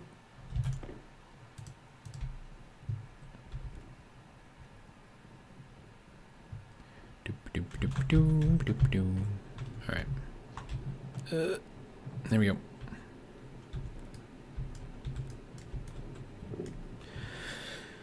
Okay, so how do we handle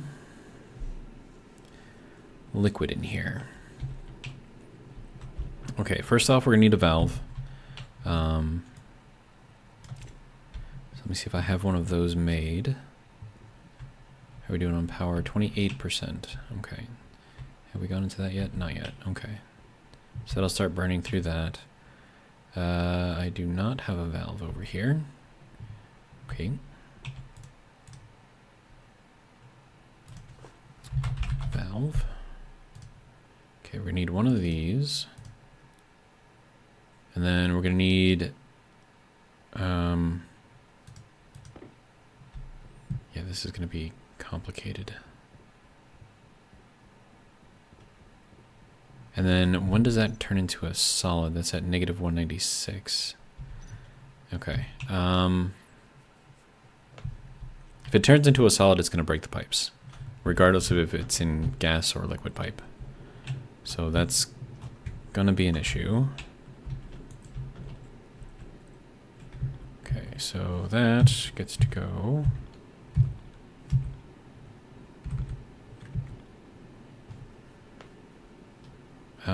I could put that on the inside, I suppose, and I don't have to really worry about anything out here.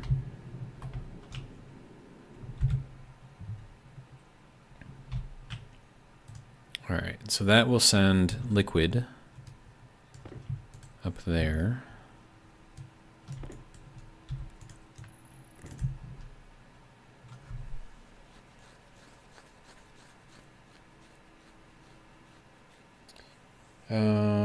Let's see. Viking says, yeah, I'm back up to speed now. Okay, good. Chiclinov says, I was just starting to write the message in chat too. Charles says, Viking, have you tried the flea edible for your dog? It worked for mine. And then back to Okrad's greetings again. So I believe I'm caught up on chat now. Okay, so that's going to send hot, whatever heat it pulls out of here into there. But the thing is, we're not always going to have stuff in there to pull heat from. So eventually this is going to cool down because it's got the radiators here. So that's kind of the issue currently. So this is going to pull liquid hydrogen into there. But then I need a way to basically pump that back into the gas. So that's going to need a regulator, question mark.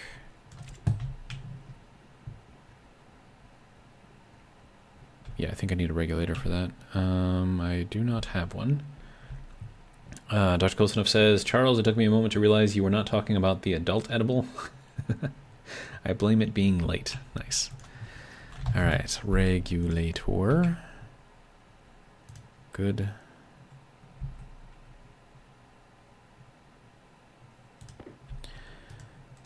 Okay.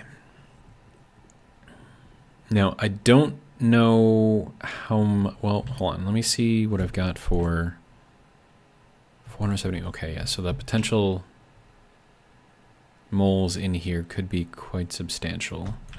All right, so this needs to be a pressurant valve. And then this will run. Nope, I need that to go the other way. Oh, that's gonna purge valve. That's what I need. Okay. And then that has to go this way. Okay.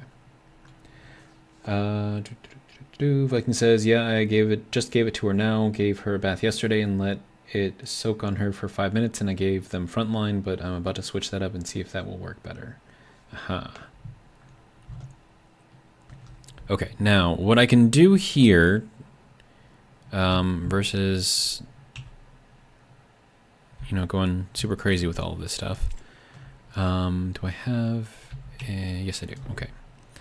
So I'm going to take this, and this is kind of like an inline tank, so I can hold a lot more volume in here than I could in just a normal, you know, pipe. So if I do that, that should allow me to carry, I don't know how much goes in there, but yeah, 100 liters. So that should be more than enough to handle any liquid that's in here. Okay. And the purge valve will take and make sure that this never goes above, I don't know, 5,000.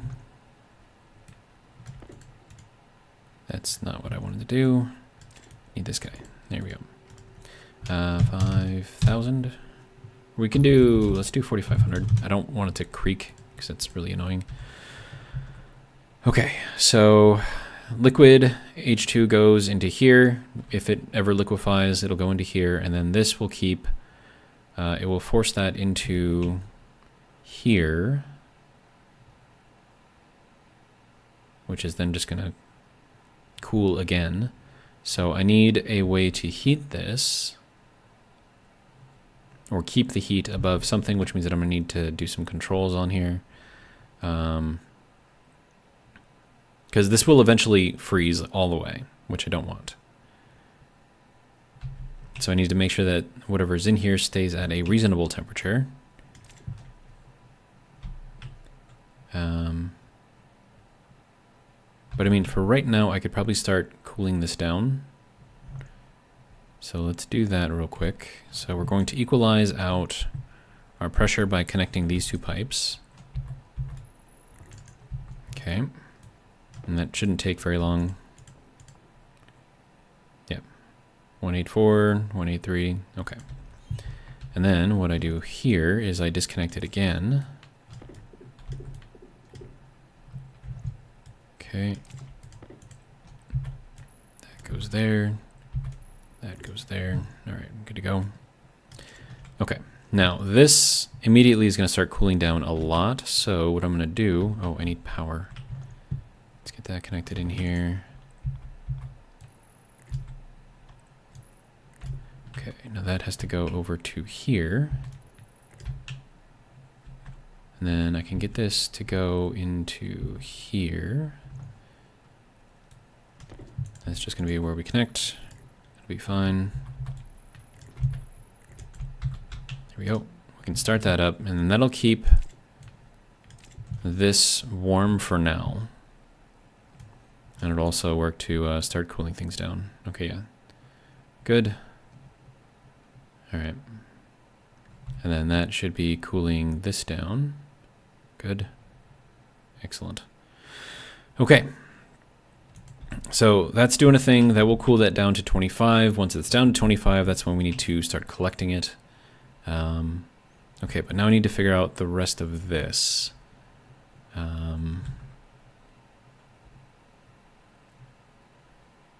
Okay, so I'm thinking I'm going to need a one-way valve. Because I don't want this to backfill into here. Does it matter if it does? I mean, eventually it'll get to the point where it'll just freeze.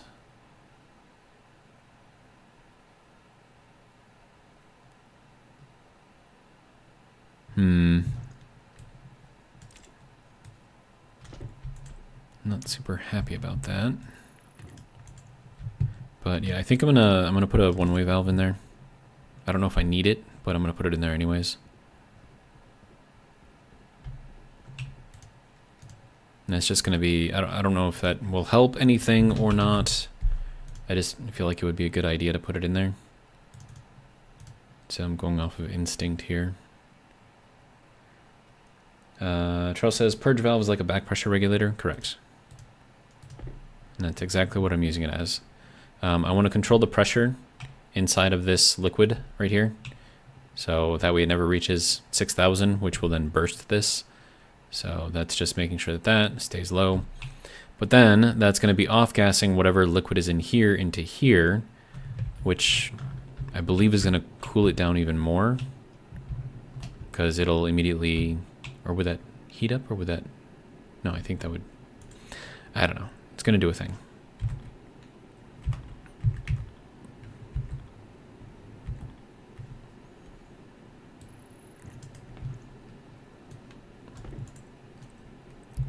And then that will go into here.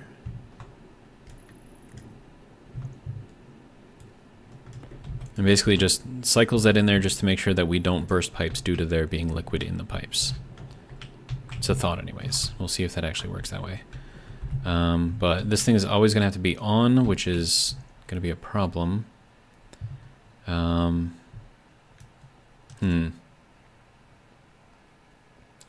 Charles says you're trying to get usable water, right? Yes. So once it goes through this process, this will cool it down to about 100 degrees. And then it'll go into here, and then this will cool it down to 25 degrees. And once it's at 25 degrees, it's usable.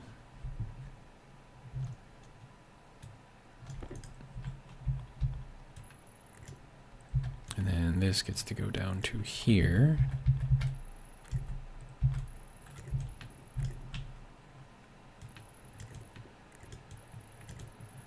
And I need more wire. Doop-doop-doop-doo.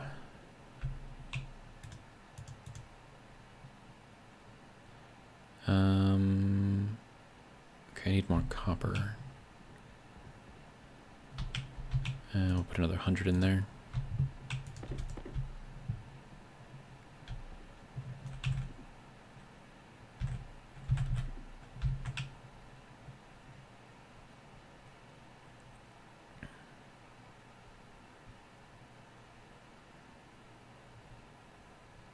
Okay. Hitting the wrong buttons here. Okay. So you can go into there. Good. All right. And then cable. We'll go make another full stack, I guess. Okay. So now we get to check to see how our stuff is doing. Okay, temperature is pretty steady. Temperature here is at 30, good. Now temperature here should start cooling down a lot, yeah. And this is the part that I'm trying to prevent from absolutely just destroying everything. And that is, I need to keep this at a certain temperature. Otherwise it's gonna freeze.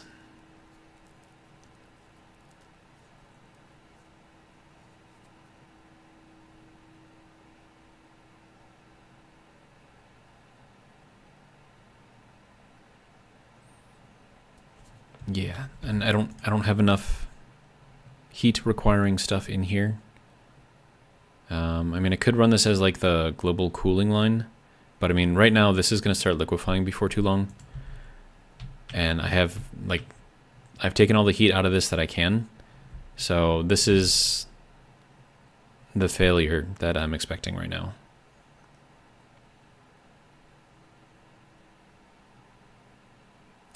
And then a potential thing that could happen is that all of this will liquefy and it will all go into here, and the pressure won't be high enough for it to actually spit everything back out. And so then when this thing is trying to pump heat out into here, there's not going to be anything left in there because it all liquefied.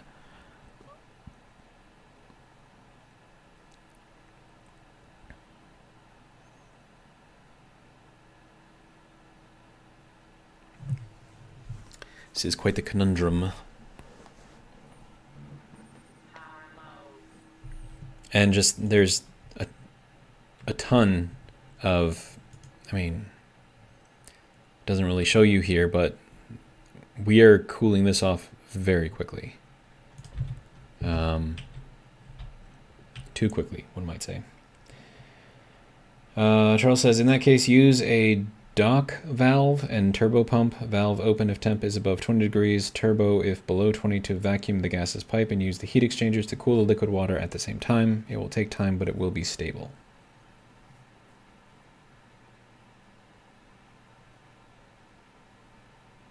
Hang on, I'm gonna think.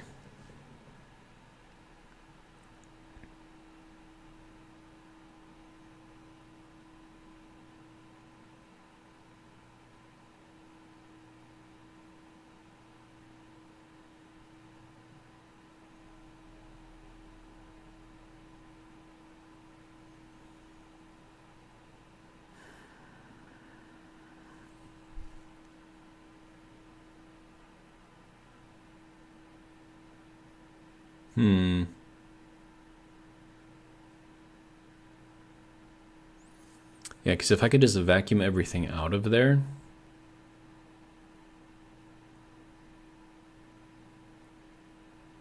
that would probably work.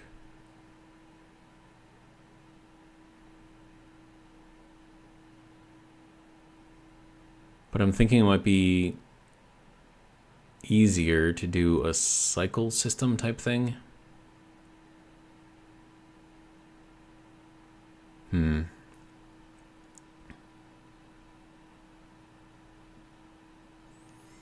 Charles says, it's how I cool my furnace gas and auto filter pollutant out.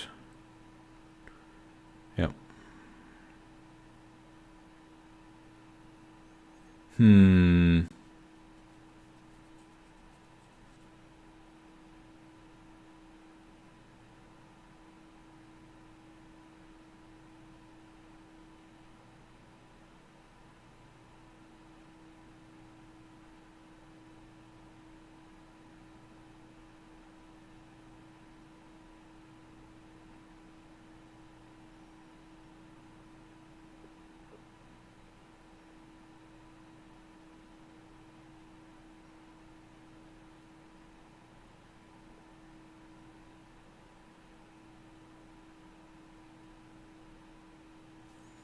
Hold on, I'm building in my head right now in case you guys are wondering why I'm quiet. I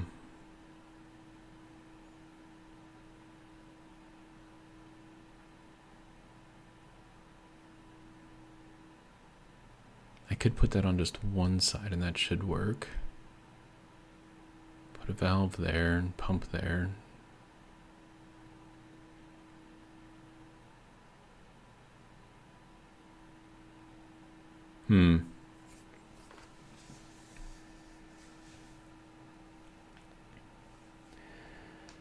Charles says, if the pressure is below 1 kilopascal, even if it freezes, it won't pop. The moles is too low to, quote, freeze, unquote. We can check that real quick. So if we look here, so if we are under 6.3 kilopascals, it will never go to solid. It will always remain gas. So 6.3 kilopascals is kind of the limit there. Okay. So what we're going to do here is, I have to work quickly because we are losing time. I need a pump and I need a valve, digital valve. And I'm basing this off of your idea, Charles, even if it may not be exactly the way that you use it. So we'll go with a digital valve, just one of these things.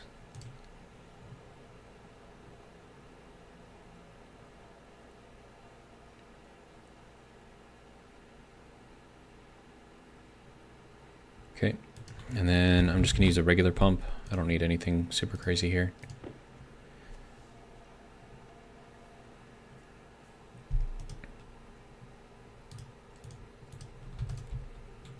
Okay, you can go into here. This is probably getting way too cold. All right, so let's go and do this step by step. So first thing, remove that. Okay. Second thing, no, that's our pump. We don't need our pump yet. We need our valve. Okay, digital valve, open, close, right there. Got our power connection over here. Let's see, then we're gonna need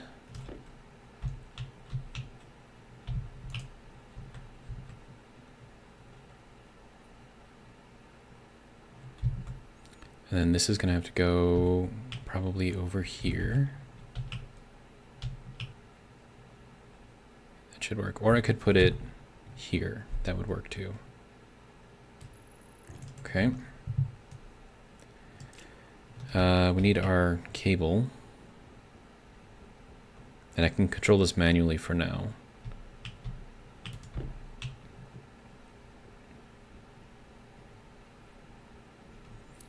Charles says, as the pressure drops, the rate of cooling gets faster. Yes, it does. I don't have time for that right now, sir. You're gonna have to wait.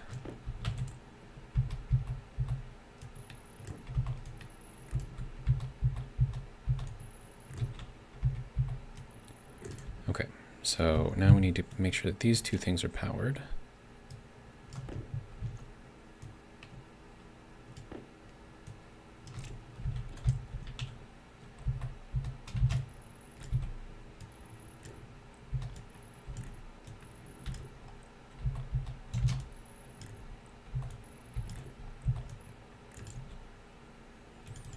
Okay, we'll pump everything out of that.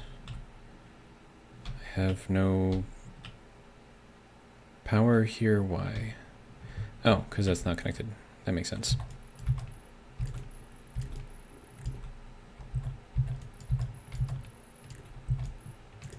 Okay, there we go. So that'll suck everything out of here.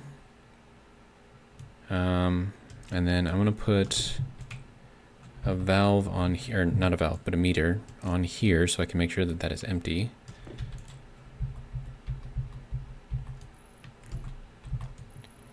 Okay.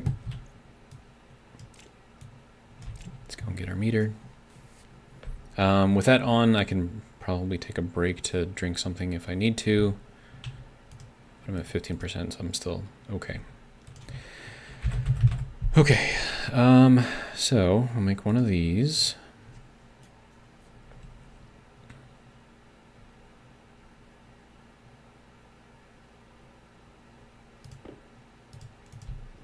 Okay.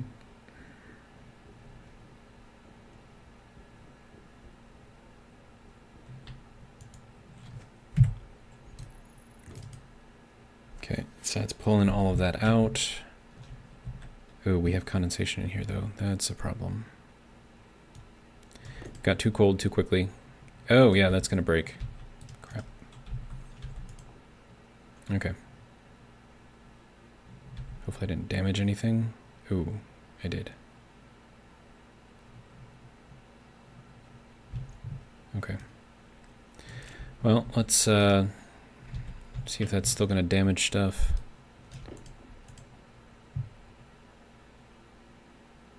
No, we're okay. Negative 109. So now we have some liquid in there. It's fine in there. It's not going to do any damage to us. And then as we get warmer, I suppose. Well, I suppose this is probably just going to be lost for now. And I can adjust this to get it out as needed. But right now it's set to 4,500. So 4.5 megapascals. So until we get to that point, that's just kind of lost. And then I can set this down to like really, really low just to kind of get that out as we're heating, because then it should make it go into a... should that be a turbo pump? Would that go faster?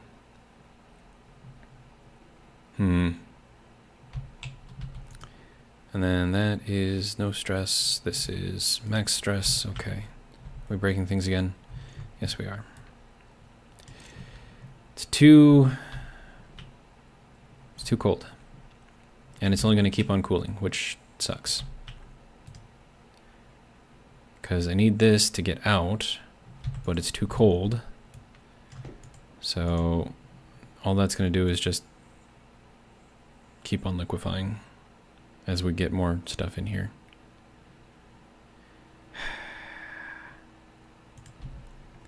Okay.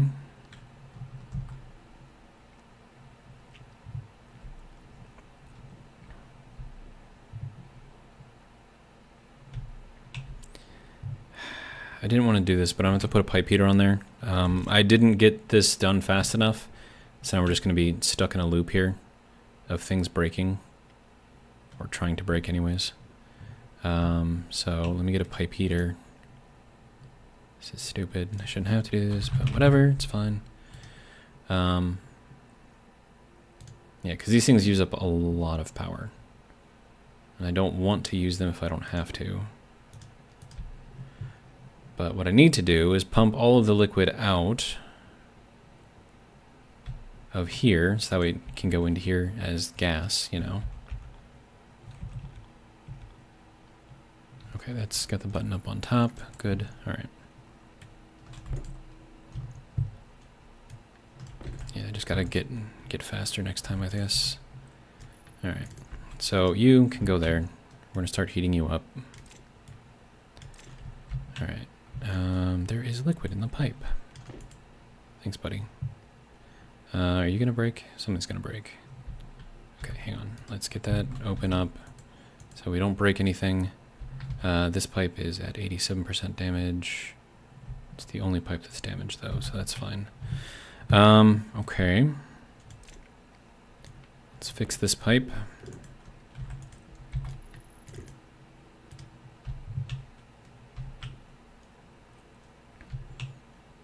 All right. So now that should be heating everything up. And I kind of need, I don't know if it's going to be cooling faster than it's heating though.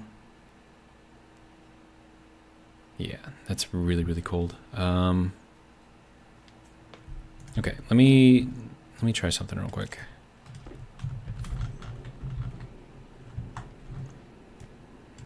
Angle grinder. I'm gonna disable these just so I can get this heated up without all of the cooling. All right, and then we'll see how this is doing. Still slow. Okay. Charles says, reduce the amount of radiators. It will slow down, giving your pumps more time to work. Okay, I missed some stuff. So Charles says, if you have a high volume in the cooling area, you will need a turbo. As pressure drops, the rate of cooling gets faster. Charles says, quote, how dare you, unquote, assume the computer voice gender. Sure. And then reduce the amount of radiators. It will slow it down, giving your pumps more time to work. Right, and I'm dying over here because I don't have any water, so let me go fix that real quick.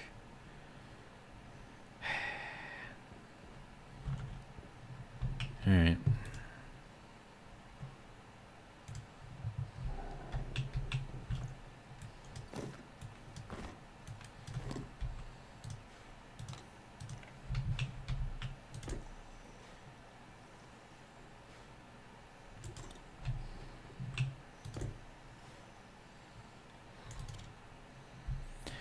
Okay. So that's good now. We're going to be in here for a while. Charging, so I'm gonna take a quick bio break. I will be right back. You guys can watch the pretty numbers going up, and yeah.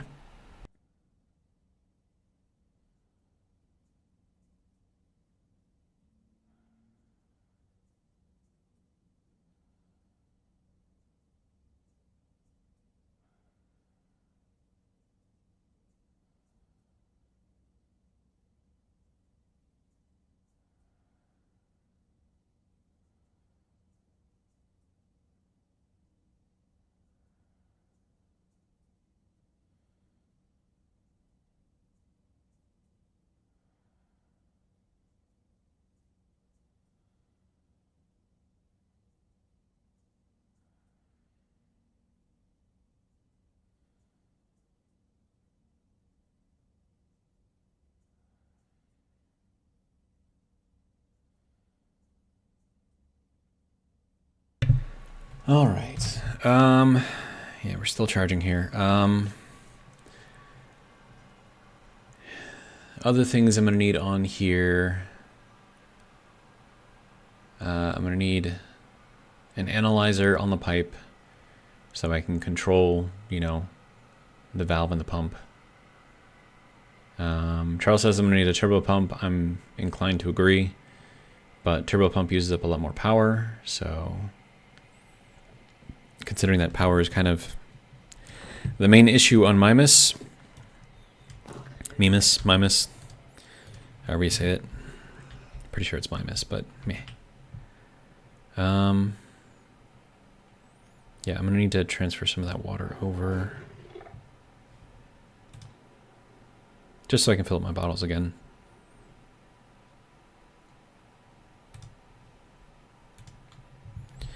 Alright, so in the spirit of doing that, we're going to need a connector, portables connector, there we go. Now that's going to have to be over here somewhere. I'll just put it here for now, it's a good place for it. And then we'll connect this up to, well actually, hold on, let me just get rid of that, I don't need it at the moment.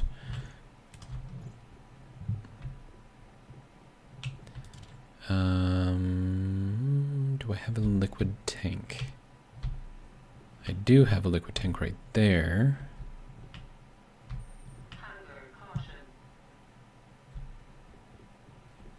Okay, how are we doing?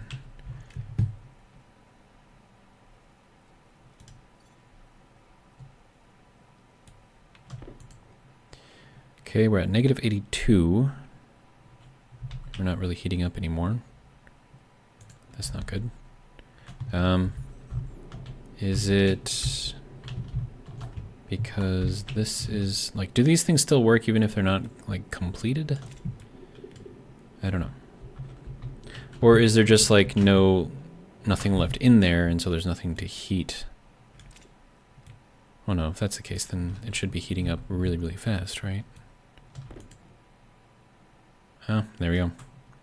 So I guess those things still work even if you have them temporarily disconnected like that. Okay, so now what I need to do is drop this down to like 0. Actually, we'll just do this because like what's the pressure in there? 1.1, all right. Okay, so that will start shoving in, yeah, cold gas. Okay. Basically, I need to get all of this out.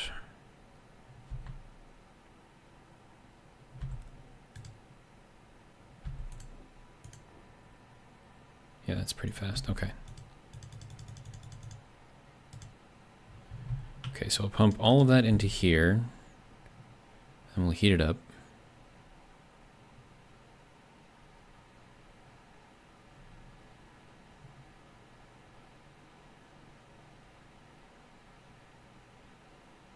I suppose I don't actually need that thing on right now.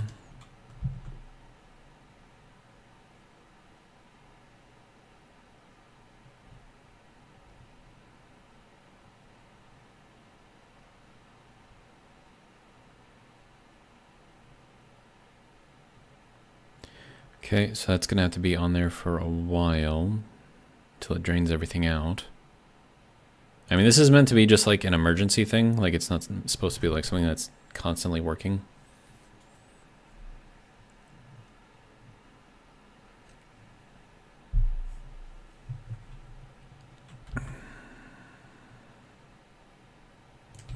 This is probably just eating up my power. Yeah, we're down to 12 grams of that. Then we're gonna kick into the Stirling engine, and I don't think the Stirling engine can keep up with our use right now. That's why I'm a little worried right now. Sort of, kind of. So that's why I want to have something with a bit more oomph behind it, and preferably something that I can readily make with, you know, all the other processes that I need, which is fuel. Because with fuel I can make water. So kind of like the whole thing there. That actually doesn't need to be on right now. It's not doing anything, so it doesn't need to be on. This is probably not doing anything either, so... Alright, let's just keep working. Alright, so that will go there. And then I'm going to need a tank. I thought I had another one, but I think it blew up. We've had lots of experiences in this playthrough so far. Yeah, I'm going to have to make another one. Okay. Let's see, portable tank. Mark II, I believe, means that it's insulated, right? Which is probably what I want. So we'll let that make that. How are you doing? 41 grams of hydrocarbons, good. I'm going to wait until it gets to like 54, then I can get 2 stacks of coal up there. Alright, how are we doing over here, sir? Okay, we're down to 66.1 kilopascals, good. This is good. Temperature is stable-ish.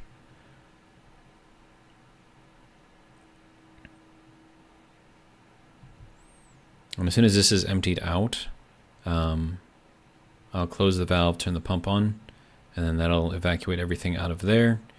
And then, I don't know, set some stuff up, I guess. All right, now we need to wait for that to evaporate.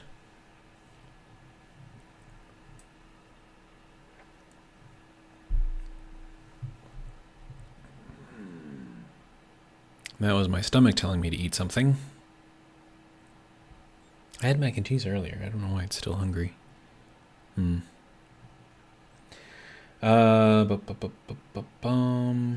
See, Charles says, set the turbo to turn on if the temp is low and pressure is at or above 100 to save power. Don't forget, fuel doesn't need to be pure. You can do 1 oxide, 2 volatiles, and it works just fine, even with the 10% N2. Correct.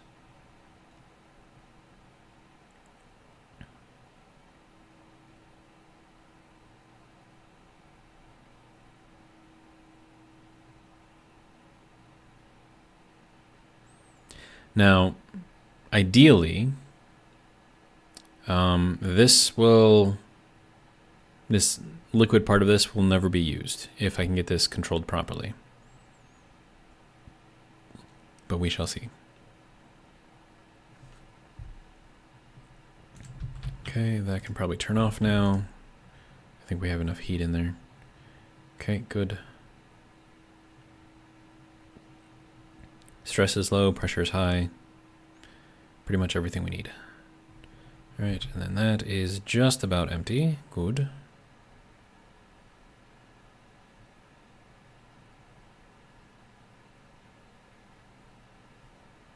We now have 0 liters of liquid. At least the game thinks that there's 0. There we go. All right, and then that's just doing a thing. Okay, so we are now at a temperature that we can now turn this off completely.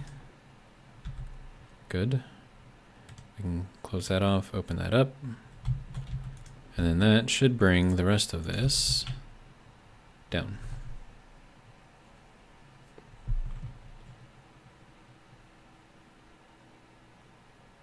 But yeah, I think turbo pump is probably called for here, so let me go get one. Because we're going to need that to evacuate quickly. And right now it's not very quick. Alright, so need one of these, good.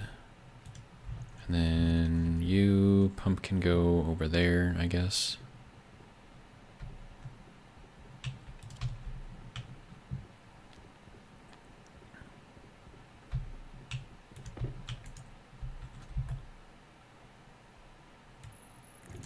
Should work. Oh, but the issue with using the turbo pump here is I can't connect in the data.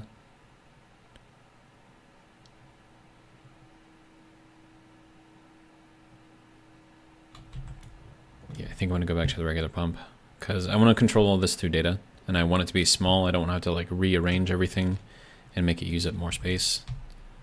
So we'll just send this back.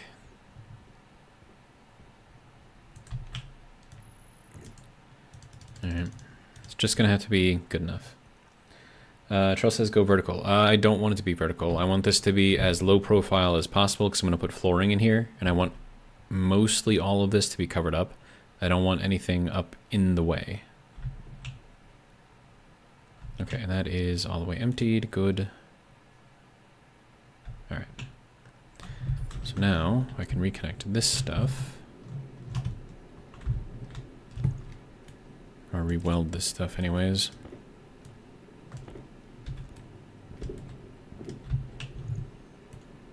And then get this connected back in here. It won't do anything because there's nothing in there to cool, which means that we have effectively turned off our cooling. Except there is stuff in there. Why is there still stuff in there? Okay. There. Like, where's that? Where did that come from? Oh, unless it was already in those things. Probably. You're telling me there's liquid in the pipe? Dude. Why are you? No. Why? Okay, it's fine. It's too warm in here for it to, you know, do anything anyways. I think there was gas stuck in there. And by reconnecting it, that all came back out.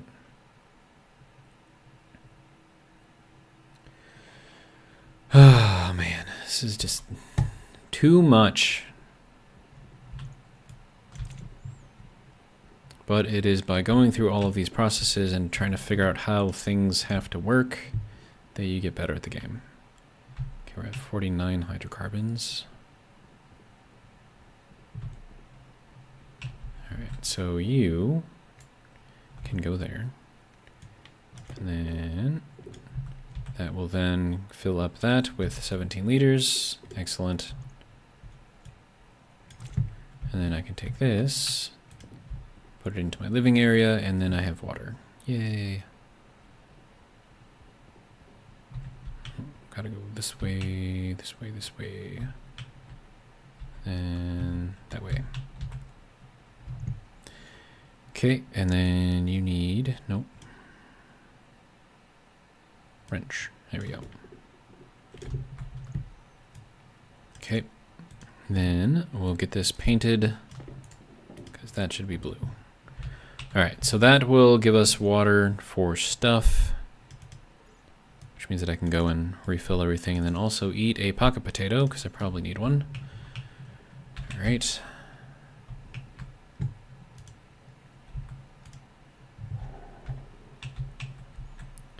Okay, turn all that on. Throw that on there. Alright. Now, this can fill back up.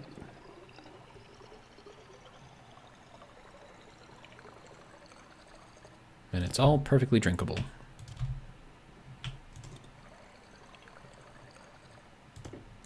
I like it.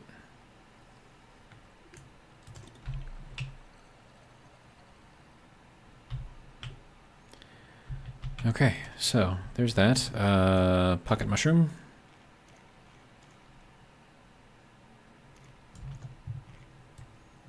There we go. Delicious little pocket mushroom there. We're almost fully charged as well, so that's good. Good. Alright, so then you can turn off. Good to go.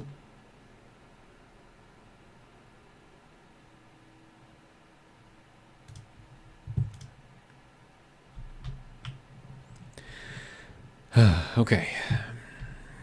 We're at 26%. It's not great. 11 pascals in there. Looks like we're not liquid in here, so that's good.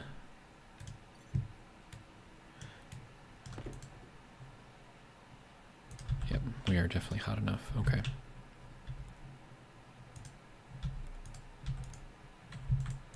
No, battery died. Okay.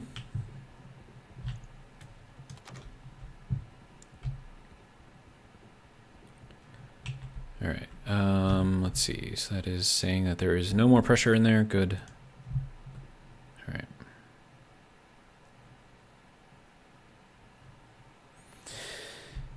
Now we need a pipe analyzer. I'm going to try to get this thing set up so that way it runs automatically so I don't have to sit there and babysit it. So analyzer, it's a cable analyzer, okay. All right. Analyzer, there we go.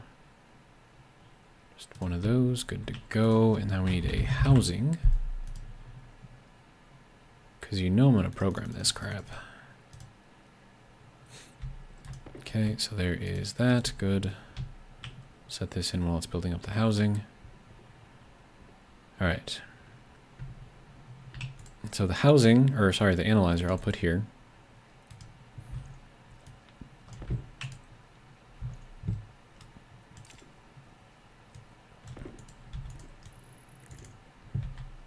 Okay.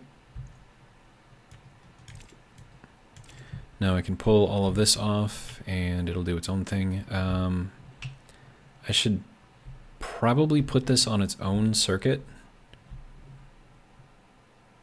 I don't think it really matters that much though, so I don't know. But yeah, so we're at 304 kelvins. So if as soon as I open that up, I'm gonna have to pump all that back out. Yeah, I should probably get this programmed first. Okay. Let's not go too crazy here. Okay, there's our housing, and then IC10. Just need one of those. We'll set this up while that is printing. We're probably going to want this on the wall here.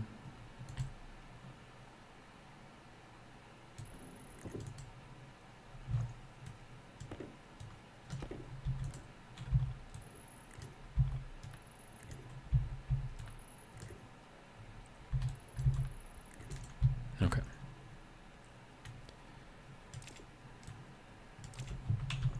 And then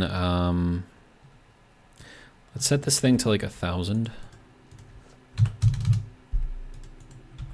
I mean, honestly, it should be like 500. Yeah, we'll just put it at 500. But I don't want to leave this thing on, but I kind of have to, so. Well, I could just leave it off, and then unless that thing is full. But hopefully if we can get our programming right, we won't have to worry about that.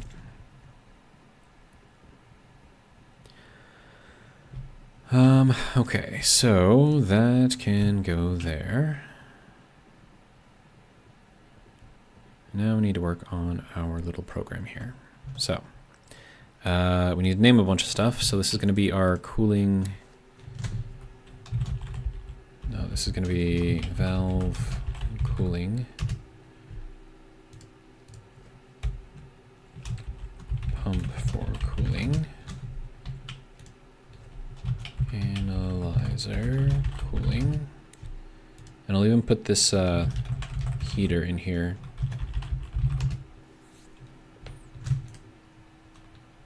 This will be like emergency situation is when we'll use that. All right, so let's start from scratch. We'll throw a start in here. We'll throw in a yield. We'll throw a jump to start. Okay. And then,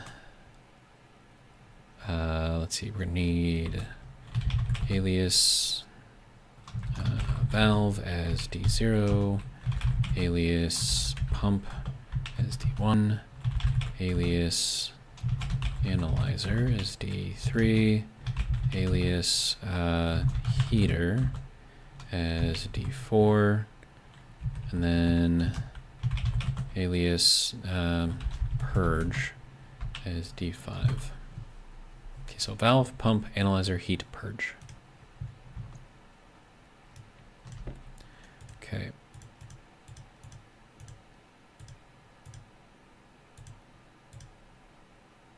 Valve. Pump for cooling. Okay. Analyzer's third. Okay. Then heater.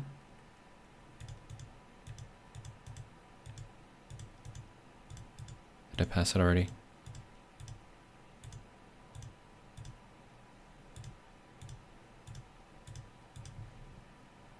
Oh, that's not connected. Okay, so we can't actually set that up. Okay. So then we'll take the heater off and we'll just make this the purge. Purge valve. Do I have that? Yeah, we'll call it something else. Purge valve for our cooling system. There we go. And then we will take out that and put that in its place. Okay. So, first we're going to need, let's see, alias coolant temp as R1. Okay. So we're going to load in from our analyzer to, we're going to load into coolant temp from our analyzer, temperature.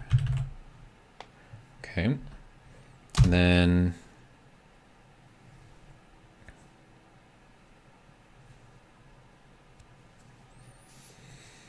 let's see, so branch greater than, if our coolant temp, yep, is greater than 273, which should be 0 degrees. Hopefully that'll give us enough time for the pump to do its thing before it cools down too much. Then we're just going to go back to start because we don't need to do anything. Otherwise, we need to start doing stuff. So, actually, hang on.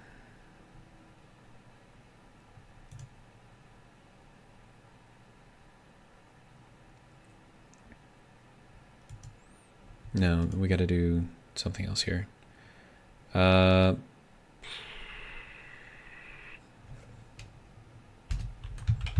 Alias cold R2.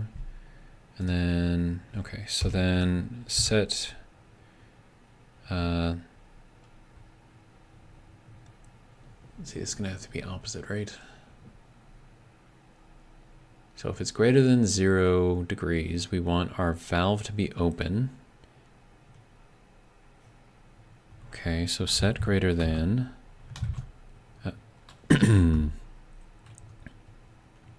it's going to be cold if our coolant temp is above 273, and then we're going to set our valve. Is that on, off, open, closed? I think that's setting or mode. It could be setting or mode. Right, and this needs a battery. How are we doing over here? Thing's still on. Shouldn't be on. Whatever. It's fine for now.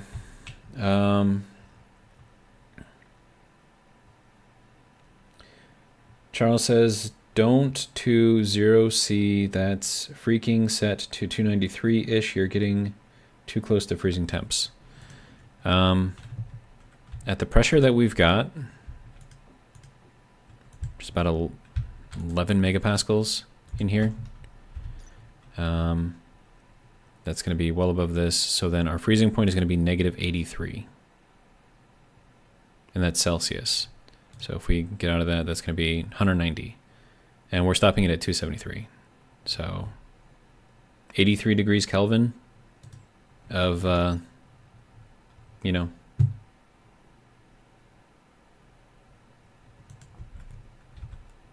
I don't know. We'll see how it goes.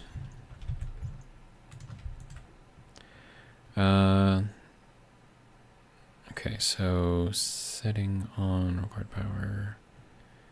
Mode setting is 50. What does that mean? Does this have a mode? No, this doesn't have a mode. Oh, it's just going to be on. Okay. Easy enough. Valve on, and that's going to be cold. Or I could just call this valve on off, or just on off. We'll call it on off. No, we'll call it cold. Only this is going to be warm if it's here, because we're setting it to greater than, right? So if it's warm, we get a 1. If it is not warm, we get a 0. Okay, so that will go there. Set valve on, and then we need to invert this and set that to the pump. So that way, if the valve is on, the pump is not. If the valve is off, the pump is on. But I also need to check. Oh, man. I'm going to need an analyzer on the other side, too. That's dumb. Okay, hang on.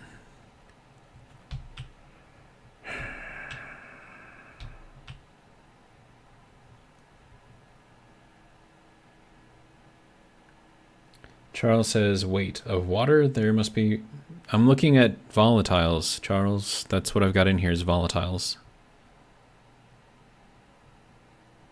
I'm using volatiles as my coolant, which is why everything in here is saying coolant. I'm not using water because, again, for exactly the reason why you said it, the freezing temperature of water is too close to everything else, like the operating temperatures that I need here.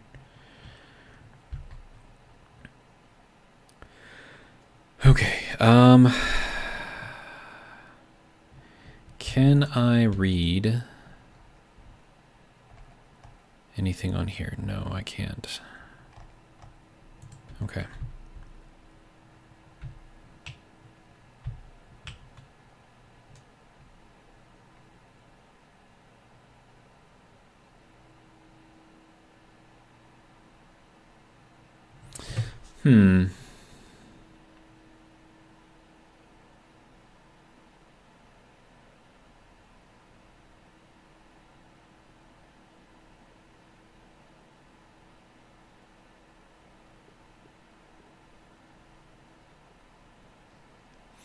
Okay, so I'm going to need another latch in here.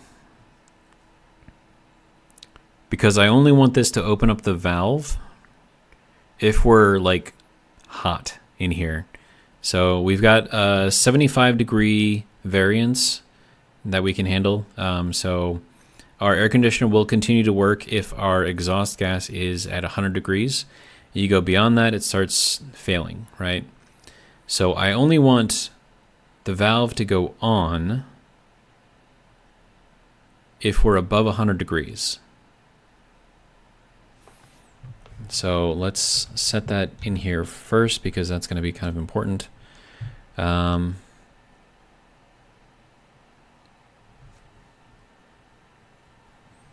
So let's see, we'll do another alias over here for hot. Call it R3. Okay. And then set greater than, we're going to store them to hot, so coolant temperature. Let's see, 273 plus 100 is 173, or sorry, 373.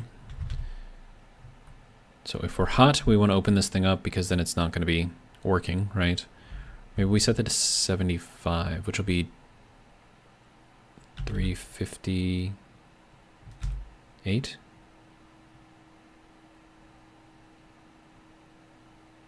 I think that's correct. Yeah, I think that's correct. Wait, no, 348. What am I doing? 348. So that'll be at 75 degrees, which will be only 50 degrees above our set point of 25, which should be fine. Okay. So we're going to turn our valve on if we're hot. And then let me change this to cold. And then cold, and we're going to set that to less than. Okay, so if we're under, and that should, we'll see how that goes. Valve on hot. Okay,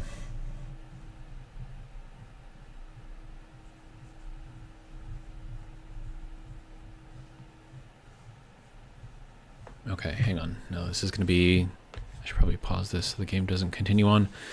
Well, I think through this.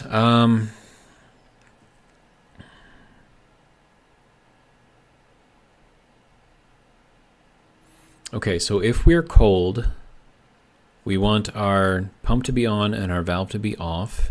If we're hot, we want our valve to be on and our pump to be off. But then in the middle there, I don't actually need the pump or the valve on.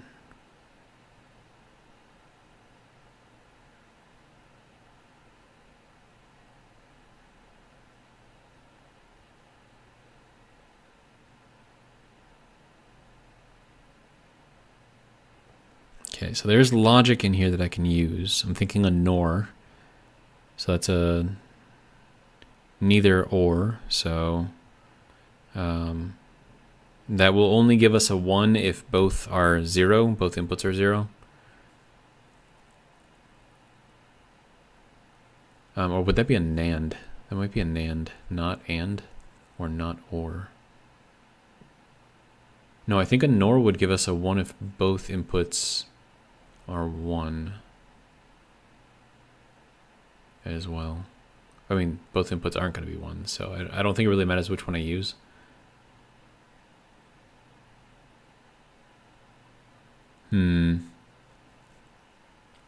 Okay.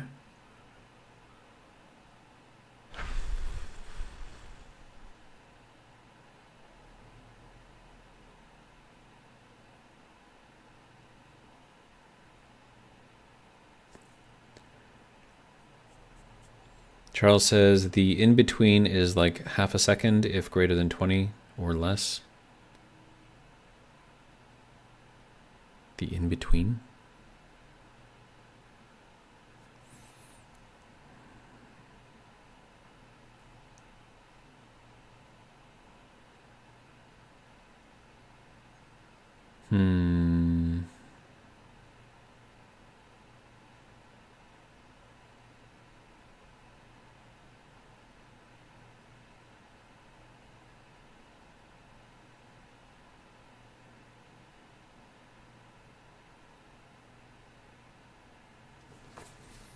And I'm thinking once I get this thing working, I can use this as like a coolant line for the entire base. So I could connect this up to the living quarters and have that, you know, keep that at 25 too. And then I wouldn't have to worry about the nitrogen that I've got over there currently, which is probably frozen, let's be honest.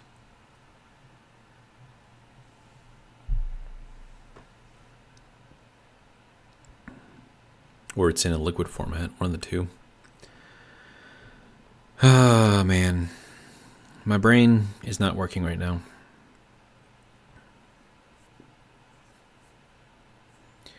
Charles says, if greater than 20, valve on. If less than 20, pump on. That's like 2 seconds. Where's the 20 coming in at?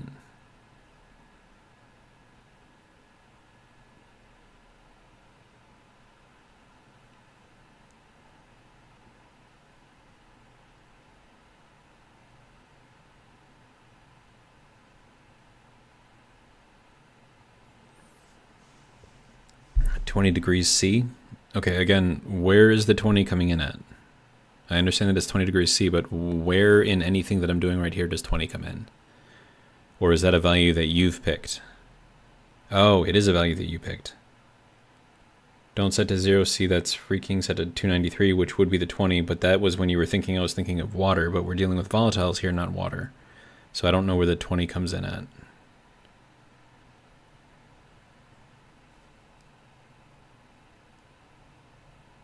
So I want to open up the valve if we are above 75 degrees, because that'll be 50 degrees above our set point of 25, right? I want the valve to shut off and for the pump to come on if we reach 0.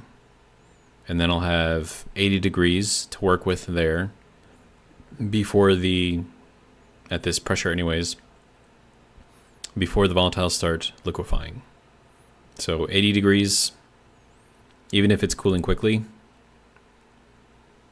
should be enough for the pump to handle that. Maybe, maybe not, I don't know. And then as I expand this, we'll have less pressure in there, which means that it'll be quicker to heat up, but also quicker to cool down as well. And that squeaking is my keyboard. Why are you making a squeaking sound? It's so weird. Anyways. Okay. I need my brain to work now.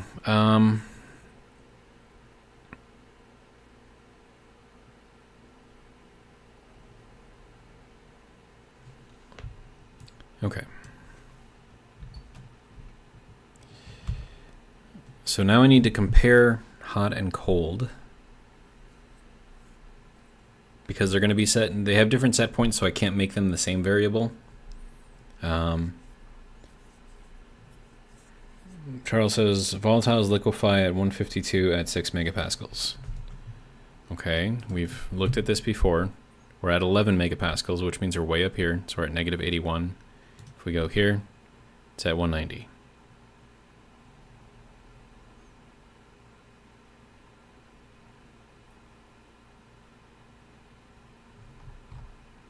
Volatiles. So we've looked at that already. That's how I picked the set points. Let's see.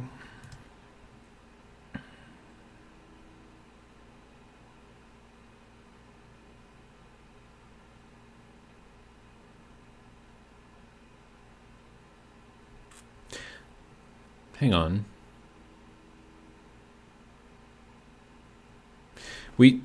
This should actually be super simple. Set our valve on to hot. Right? So if we're hot, the valve comes on. If we're not hot, valve goes off. And then we're going to set our pump on to our cold. Because I don't care about the pump if it's hot. It doesn't make any difference to me. So if we're cold, we want the pump on. If we're hot, yeah, okay, now. Okay, Charles is thinking I was talking about pollutant all this time. Okay. All right, so let's run this through our heads, all right? Okay, so let's say that we are at 20 degrees, so it'll be 293. So is that going to be, well, we're not going to want anything on, to be honest. So if that won't trip our cold, so our cold is going to be at 0, so that'll set our pump to 0. It's not going to trip our hot because it's not hot enough yet, so that'll put our valve at 0. So both of those will be off. Okay, now let's go to 120. So it's going to be 393. So that'll trip. That will not trip our cold, so the pump will not go on. It will trip our hot, so the valve will go on. And once the valve is on, then it'll start cooling things down again. And then if we drop to -5, which will be 268, that will trip our cold, which will turn the pump on. And it won't trip our hot, so the valve will be off, which is what we want. I think that'll work.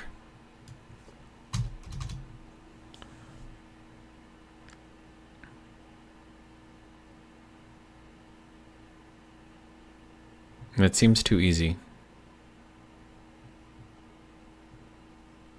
Seems way too easy.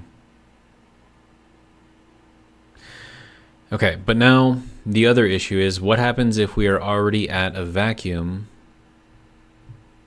on our cold side?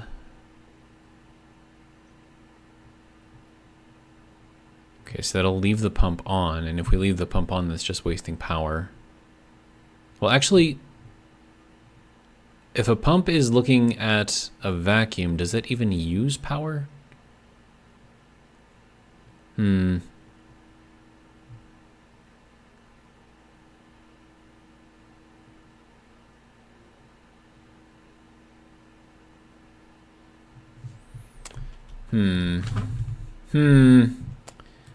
I don't know. We'll export this and see if it works. Oh, you have issues? Line 11? What's wrong with line 11? Load. Okay, so, sir. Load into coolant temp from the analyzer. The logic type is going to be temperature. Right, so that should be pulling this, right?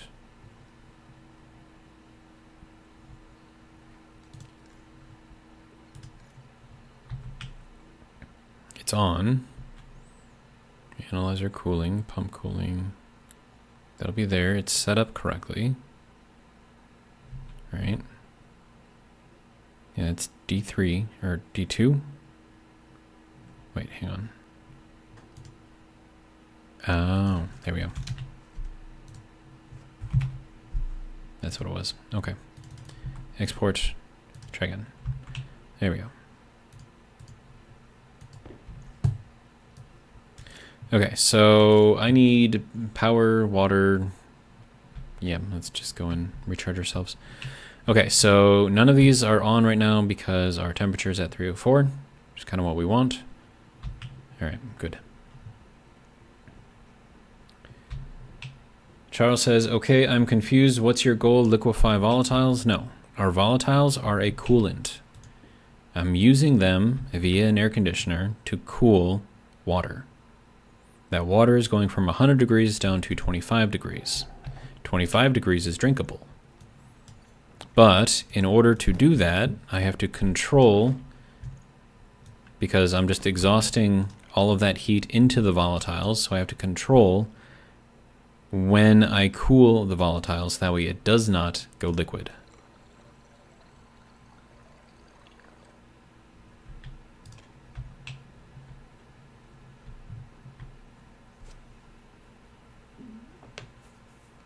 So once we're charged back up, I'll go back out there and I'll show you the system again so you can see it.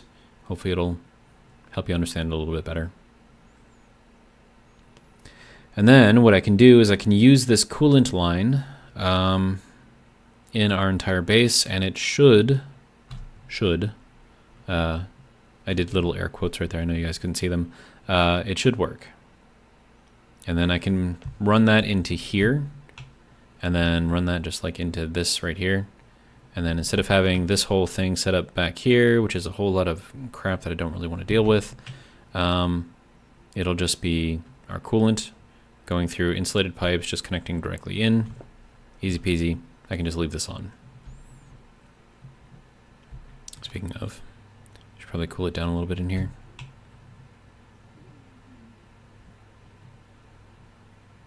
It's not cooling down in here. Probably because that is not at a temperature with which we could actually do something with it.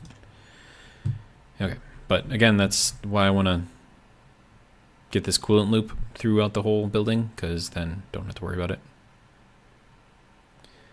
Charles says, so you're using the volatiles as a heatsink? Yes, it is our coolant. Purpose of a coolant, keep things cool.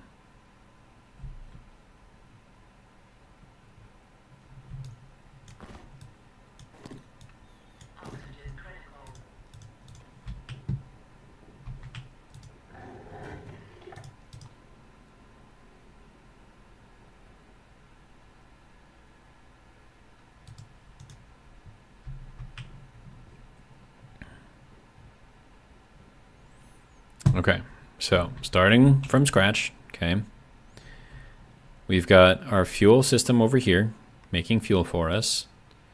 We mix it here, we get fuel. Okay, our fuel gets stored up there. That goes into this orange pipe right here, which goes down into our H2 combustor, which we then combust to make water. That then goes into this little loop right here, including this little tank right here. Okay, that's what this is for, to monitor that. That then goes into this filter, which will filter out the water and send everything else out through here. That then goes out through here and over into our hot exhaust tank. Okay, and then our water, which is in here, is going to be very, very hot, and it's going to be steam, basically. Water vapor, whatever you want to call it.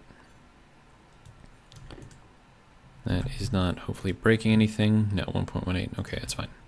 Okay, so that goes into here, which then goes into our meme cooler. All right, so that plugs into the back. I know you can't really see it, but plugs into the back here, into our furnace. Our furnace has solder in it, which will drop the temperature of our steam from 2000 degrees down to 100 degrees. Okay, now 100 degrees is still too hot for us to drink, right? So I need to further cool it.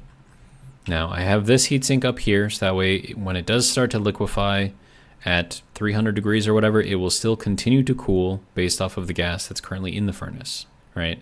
So that ensures that all of our liquid in here gets down to 100 degrees and stays there. Then, once we have all of that down to that temperature, we run it through this pump right here, which then runs it into our secondary cooling system. Now, this cooling system is plugged into this heat exchanger right here. So this is our liquid side. This is our gas side. Our gas side is connected to our coolant. Our coolant, as you can tell by the color here, is volatiles. So now, once we take our water and we throw it into here and we throw it through the heatsink, that's going to start heating up our volatiles, right? We don't want that. If it gets too hot, it doesn't pull in any more heat from this, which defeats the purpose. So we have to keep this cool. So then we have this air conditioner here. So we have our input over here. We have our output over here. We have our exhaust line over here, which is basically our coolant or our refrigerant, whatever you want to call it, coming out here. Now there's volatiles in here as well. Okay, so all of this whole thing is volatiles. But this is disconnected from that. So this will maintain 25 degrees based off of this. This will heat up and cool down accordingly, right? So as this pumps out heat, it will go into here. We then need to evacuate that heat. And so I have that being done through these radiators right here. Now, the problem with that is as volatiles get too cold, they start to liquefy. Hence all of this whole shenanigans right here. So if we get liquid in here, it immediately goes up in here and gets stored so we don't burst any pipes. And then when I want to, I can empty this via this purge valve, which will then shove it all back down into here. And then that'll just put everything back into the main pipe here. Now, what I need to happen is I need this to basically shut off the cooling if our volatiles get to a certain temperature, right? So we have our valve here, and we have our pump here, which acts also as a one-way valve, so gas cannot go through this way, it can only go through this way. And the only way that it can go into our cooling section over here is if this valve is on. Now, the only time that we want this valve to be on is if our gas is hot. Now, I have it set in here, so that way if our gas in here reaches 75 degrees, which is 50 degrees above our set point here, which means the air conditioner will still work perfectly fine at that temperature, we want to start cooling it down. So then that will open up the valve here and send it out into the radiators, which will immediately start cooling them down. Now, we don't want it to cool down too much because, again, we run into the liquefaction problem. So if we are no longer above 100 degrees here, we don't want to do anything. Oh, I see a problem. Because we're measuring our cooling temperature here and not out here, anything we send out here is going to get trapped out there, and it will eventually blow up because this whole thing right here is based off of this, which is on this side, not that side. Okay, so this needs more work. I could put another analyzer over here, I suppose. Just take the meter off. That should probably work. All right, let me make another analyzer. You can go there.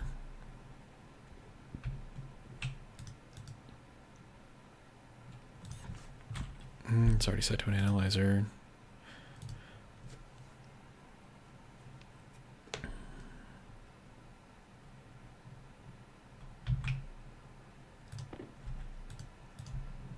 Okay, so we have to read from both sides of this thing, otherwise, because this side over here is going to be the one that cools. And then if this shuts off at 100 degrees, which is what it's set to, or 75 degrees, whatever, then whatever is over here isn't going to go anywhere because this will still be set off, because this only turns on if our temperature in here is too cold. So kind of like a self-defeating type thing right now. I want you to go the other way, sir. There we go.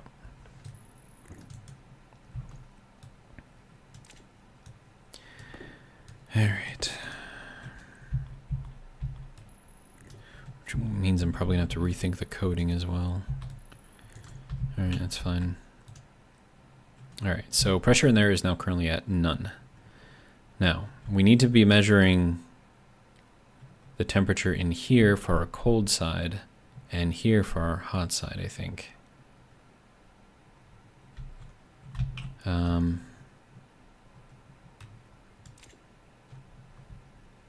So we're going to rename this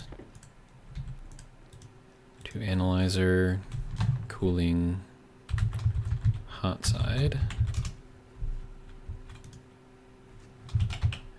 Analyzer cooling cold side. Okay. And then I need to pull this back through, so hot side, and then we're going to need this to be our cold side. Purge valve, I'm not going to do anything with that, so we'll just keep that in there as D3. Okay, you can turn off for now. All right, pause the game. Okay, so purge valve, this is going to be analyzer.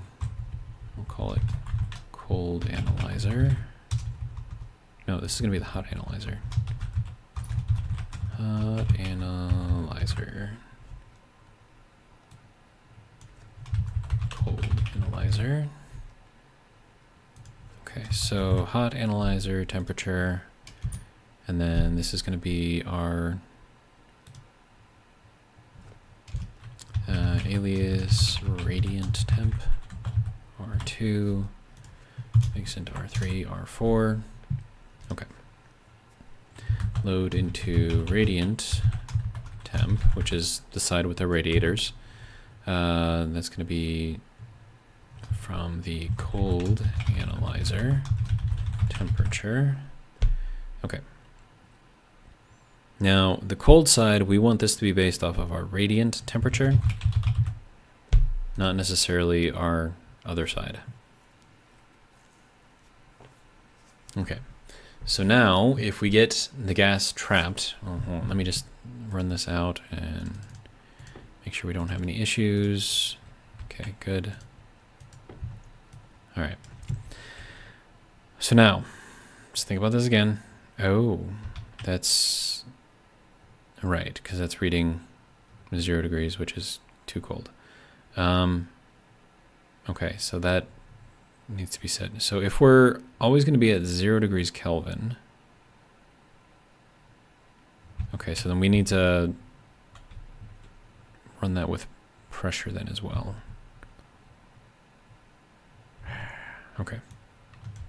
So otherwise that pump is going to be on, and it's probably using power right now. I would guess that it's using power.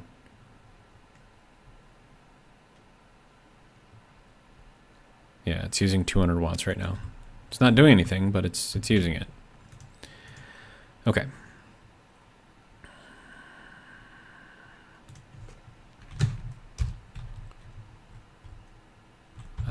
Okay.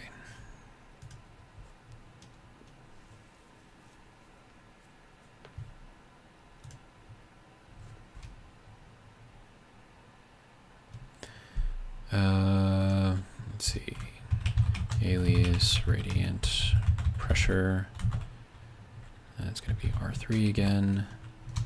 R4, R5. Okay. Load into radiant pressure from the cold analyzer. Looking at pressure. Okay.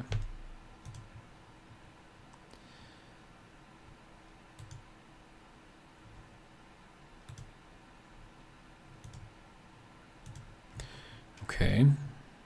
I'm gonna need another variable in here.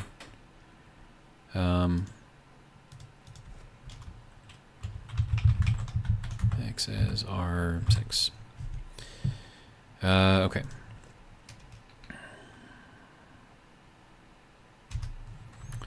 So let's see, set greater than, that's going to go into our X, and then if our radiant pressure is greater, then, I don't know.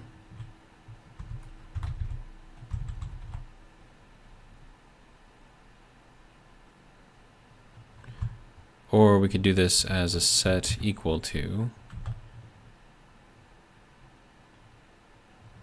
X radiant pressure is at 0. Okay, so that'll make our X a 1, that'll make our cold a 1. Set not equal to 0, I think.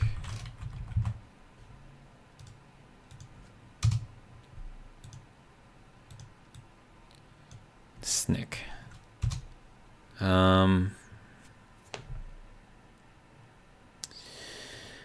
Oh, this is hurting my brain.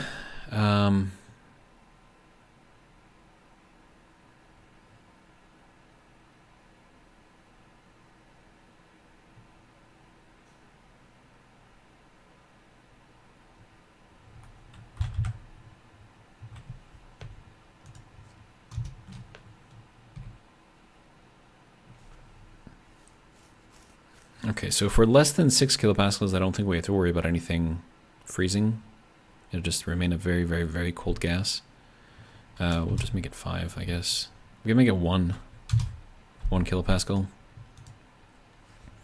Okay, so if we're, no, that's gonna have to be, no, that's gonna have to be SGT. Okay, so if we are greater than 0 on our pressure and less than that on our cold, that means we do not have a vacuum. Okay, so then I need to run an AND between these two things. So this will be AND cold and X. Wait, no, hold on, that has to be put into something. So cold, and then cold and X. There we go. So that'll give us either a 1 or a 0 into there, which should then turn our pump off. All right, so let's confirm export. Don't have it in here to export, but that should turn the pump back off. Okay, good. Okay.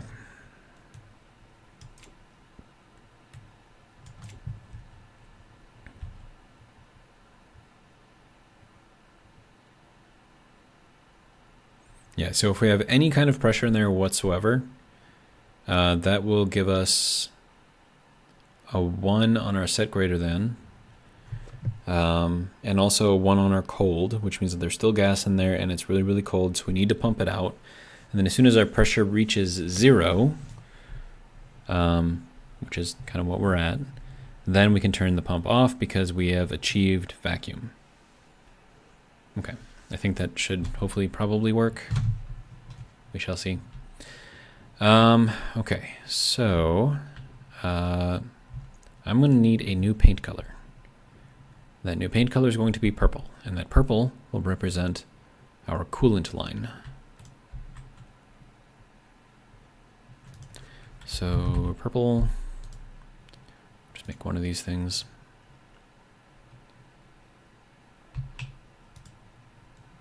Pretty sure I picked that up, but whatever. Okay. Now, it is true that there is volatiles in here, but the volatiles are acting as a coolant, not as actual volatiles. So that is why we are setting this up like this. And we'll even color all of this. That's all fine. This is all just part of the coolant thing, so it'll be good.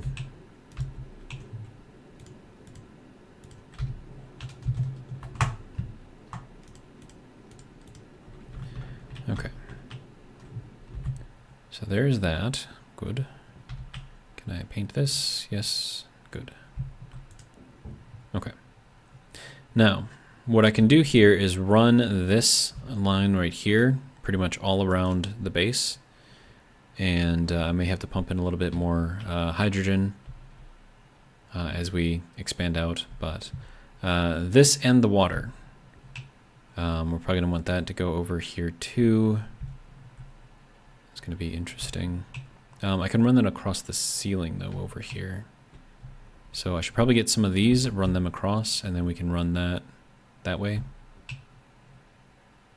Should work, maybe. I don't know. Okay, and then this, I want this to also be controlled, so that way if our temperature in here is within a certain range, like it doesn't turn on, but then as soon as this gets up higher, this will go and start cooling. So in order to do that, we're going to need another IC10 unit. So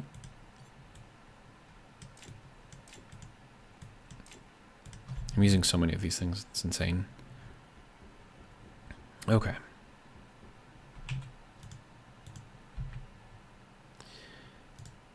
I need more steel. Okay, we should have enough coal in here to make a batch of steel. Yes, we do. All right. It should give us 2 stacks, I think. And that is pumping. Does that actually do anything for us? No, we are still losing power. Oh, hey, we're at 2.6%. That's cool. That's not good. That's really, really, really not good. Yeah, so this thing cannot keep up. So that is an issue.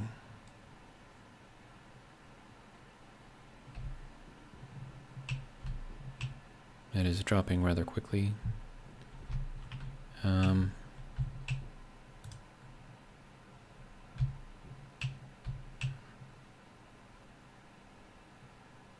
There we go. Okay, so we need this in here immediately.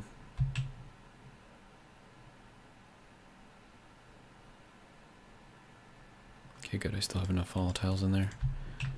All right, you need to be turned on. There we go. Okay. And then I need to make more steel, so that requires more coal, which is pretty much the last one that we've got here. 1, 2, 3.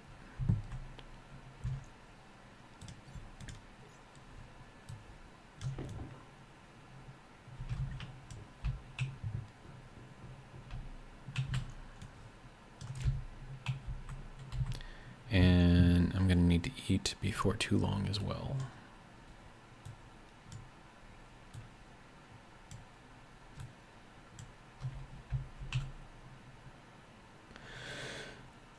Okay.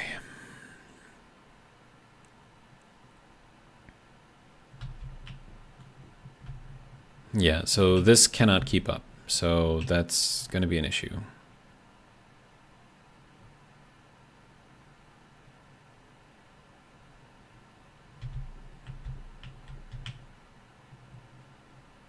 It's not generating very much either.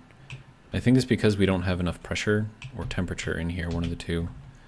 Which means we probably need to make more water.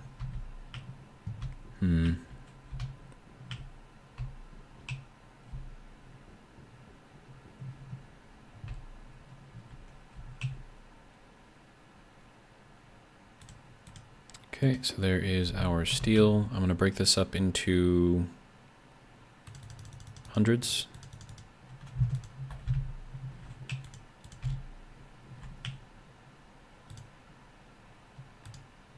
Okay. So this requiring some amount of steel. Okay, make sure we just make one of those. Good. 183 grams of steel in there, 121 grams of steel in there. Just throw that there for now, I guess. Okay.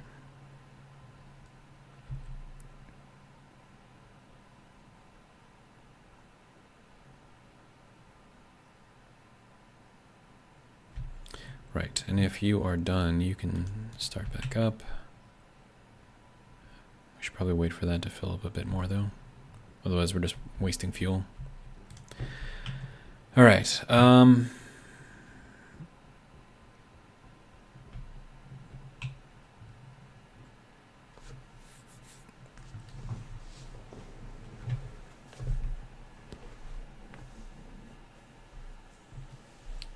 Is this really gonna work?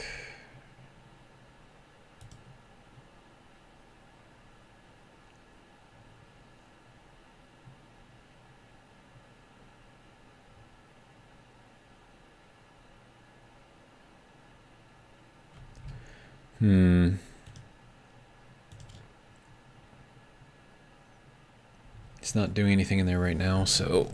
But I want this thing to not be on if our temperature is... I don't know, below 26, I guess.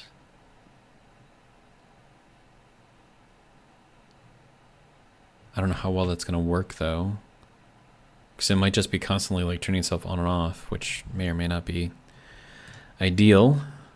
And also we need to eat something, so let's go and do that. Water, food, recharge, you know, whole thing.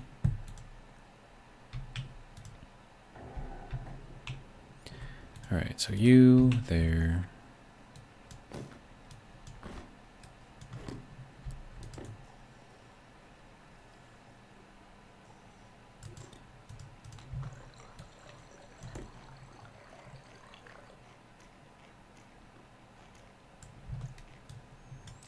Okay, pocket mushroom was delicious. All right. Now we just need to wait for this thing to finish recharging.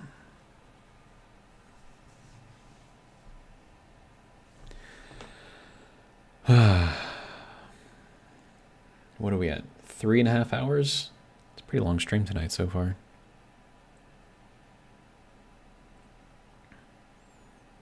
All right, so I think the last thing that I would like to do... And actually, I wonder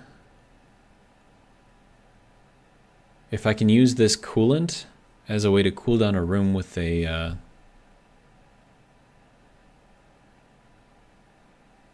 gas fuel generator. I think that thing will probably put out too much heat, right? It would be interesting. And it would be another source of power for us, which is something that we very much need.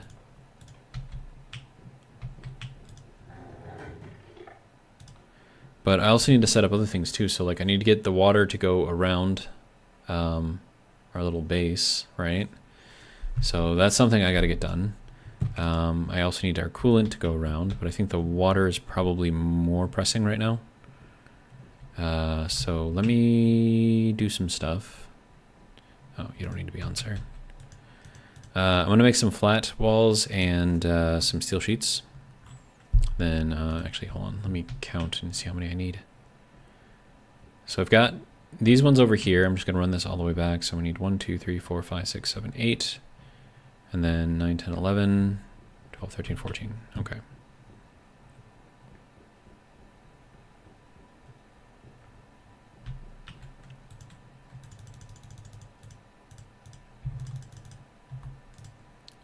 There we go. I'll make 14 flat walls too, and then we can have all of that set up. And then other things I need to make are to make sure that I have this thing hooked up.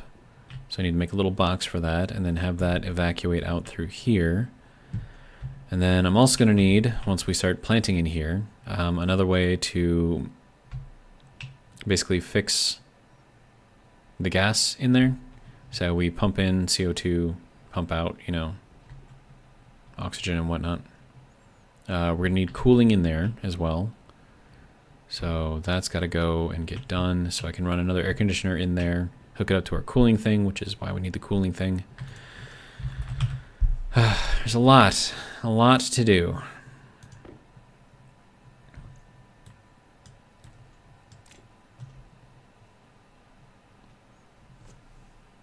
This is taking a while, apparently.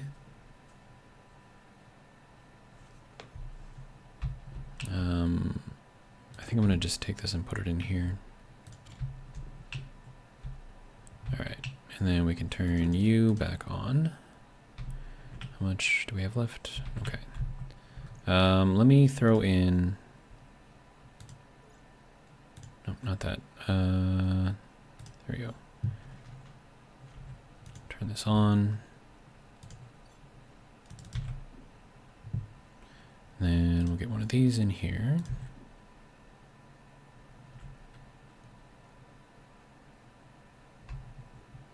Right. Then we'll throw this on as well. Get that going. All right.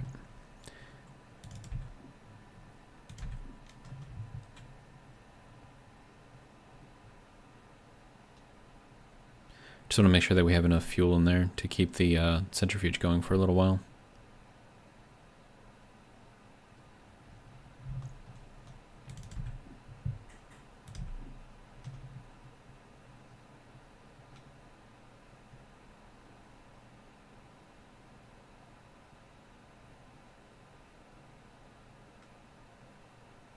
Okay, that should be pretty good.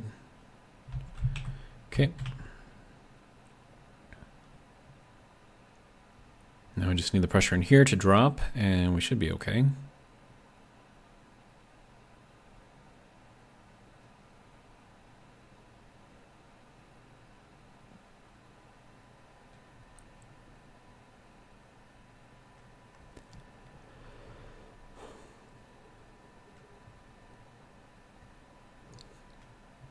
Yeah, it's good enough.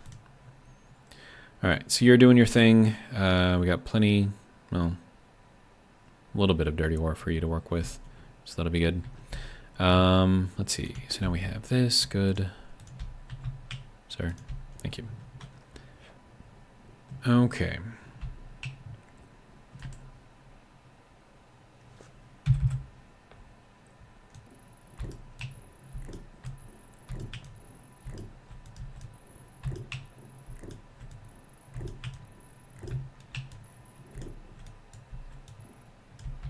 Now, I don't know what I'm going to put above this, but I'm just kind of like leaving it there as an option for something.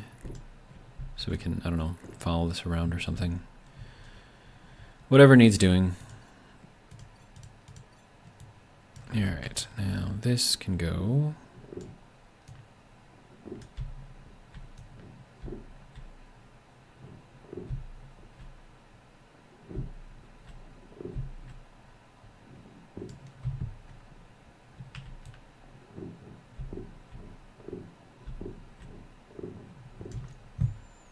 Okay. Olive drab.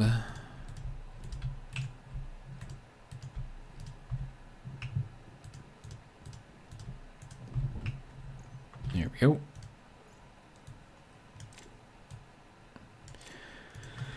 Okay, so we have our water now, so that should be good. So we'll need to run this up through everything. We're gonna need a lot more of these things. Maybe I should have put the steel into the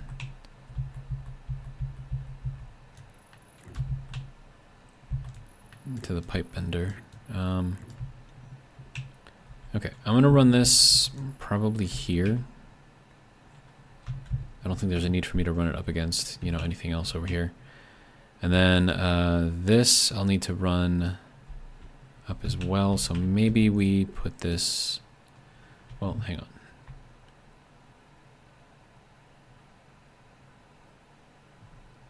I mean, ideally I want them vertically and against this wall.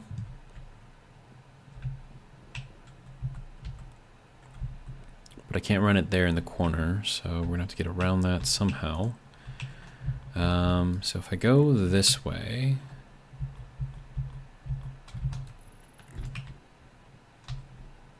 and then I'm gonna need to run this up as well, so I'm gonna need a lot more of these pipes too. And then all of this has to go like around the whole base. We're gonna need a ton of pipes.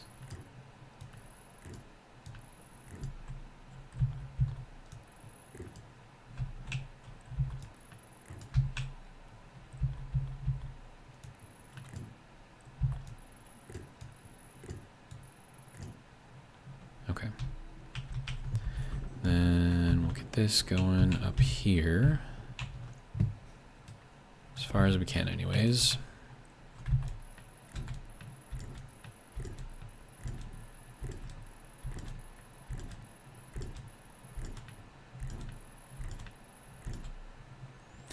Yeah, we're gonna need a ton of pipes. I definitely should have put the steel into the pipe bender. Roadhouse 0428 says, "Hello, fellow stationeer. I've been enjoying the series. Still have to catch up." Well, welcome.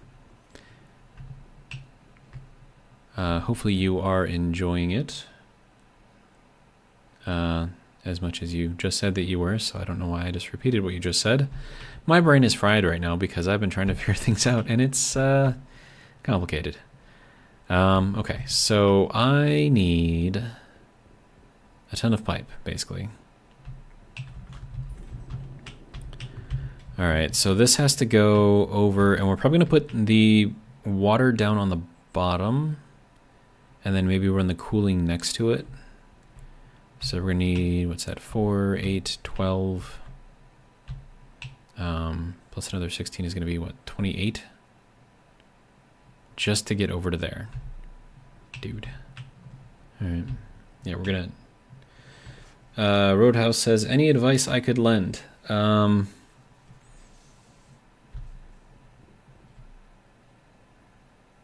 I mean, I've been able to figure most things out, so I would say at this point, no. But, you know, you're always welcome to, if you're watching previous episodes, just, like, leave something in the comments. I do read all the comments. I may not respond to all of the comments, but I do read them all. The reason why I don't respond to some comments is because it's, like, a comment, you know, that doesn't really require a response, so it's like, eh. Alright, so insulated... liquid pipe. Alright, so I'm going to get like 30 of these things. And we'll just get that going. Yeah, you don't need to be on.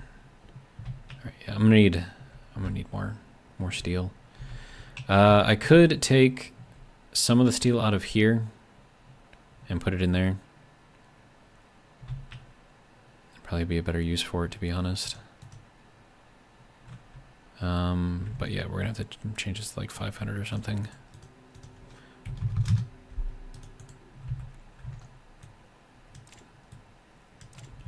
All right.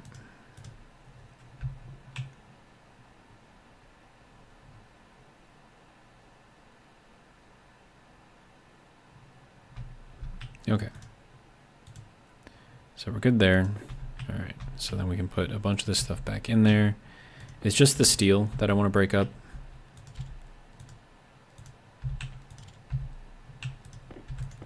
So all of this stuff can just kind of stay in there. Copper 2, you can stay in there.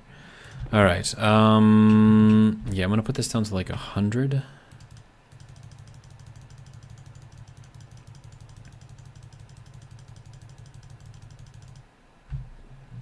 Split that into 2. Take one of these, throw it in there, take the other one, put it into here because I'm going to need it. All right, now I feel better about that. Okay. How we doing? Roadhouse says, "I don't like to backseat game, just want to offer since you said something has been hurting your brain. I'm still pretty far behind in the series. I only found you recently." Aha. Well, geez, how many chapters have I made? I'm on chapter 4, chapter 5. And each of the chapters, or seasons, however you want to call it, has like over 100 episodes. So, and each episode is going to be like an hour long.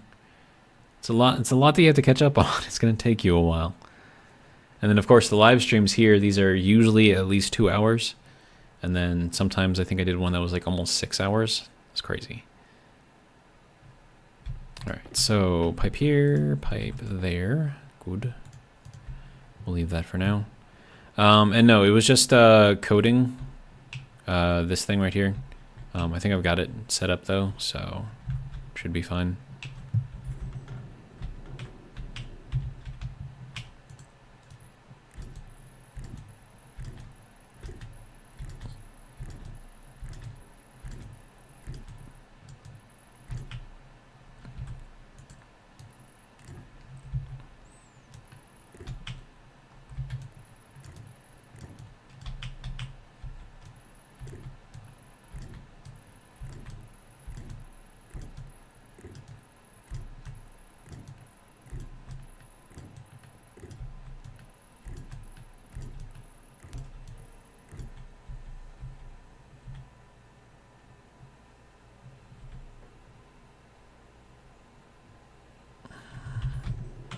Trying to fit that in there. Wouldn't work. Okay.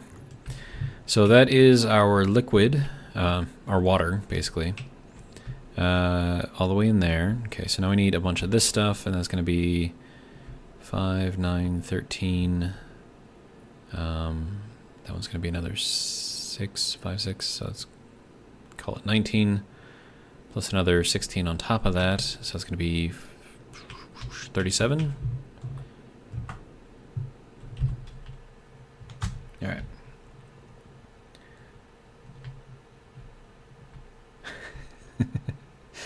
Roadhouse says, well, coding is what I'm actually good at, LOL, so if you ever need someone to tell you that you put a 0 instead of a 1, I'm your man. Nice. I actually, on one of the codes that I messed up on, I put in a 1 instead of an L. And the 1 and the L look basically identical.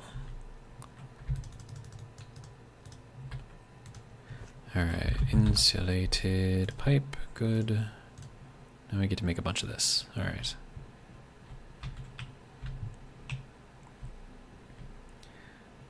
Roadhouse says, see, you needed me.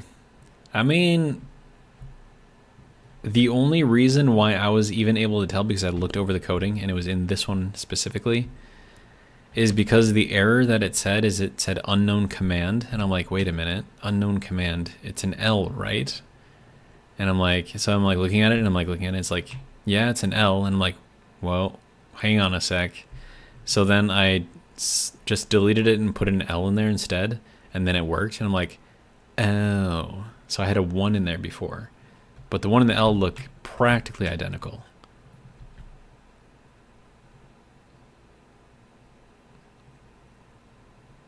So that was fun. Oh, actually, I'm going to run this on the inside of that. And then also I need to paint. Because otherwise things will break. Because that is how painting works. If you do not paint a thing, it will break.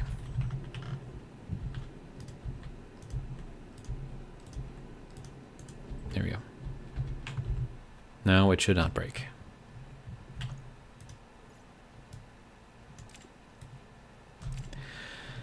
Okay, Gartho, welcome, says, hi, how's your posture? It's decent. I'm sort of slouching, but sort of not. Mostly in a good position, so I think I'm okay.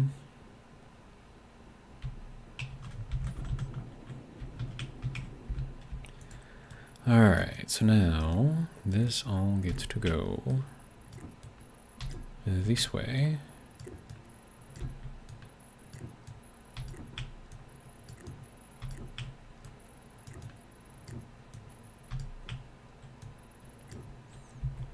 Yeah, see, I had planned out the numbers thinking I was going to go on top of this one, but I actually wanted to go here, so I'm going to be a little bit farther than I anticipated, which is fine.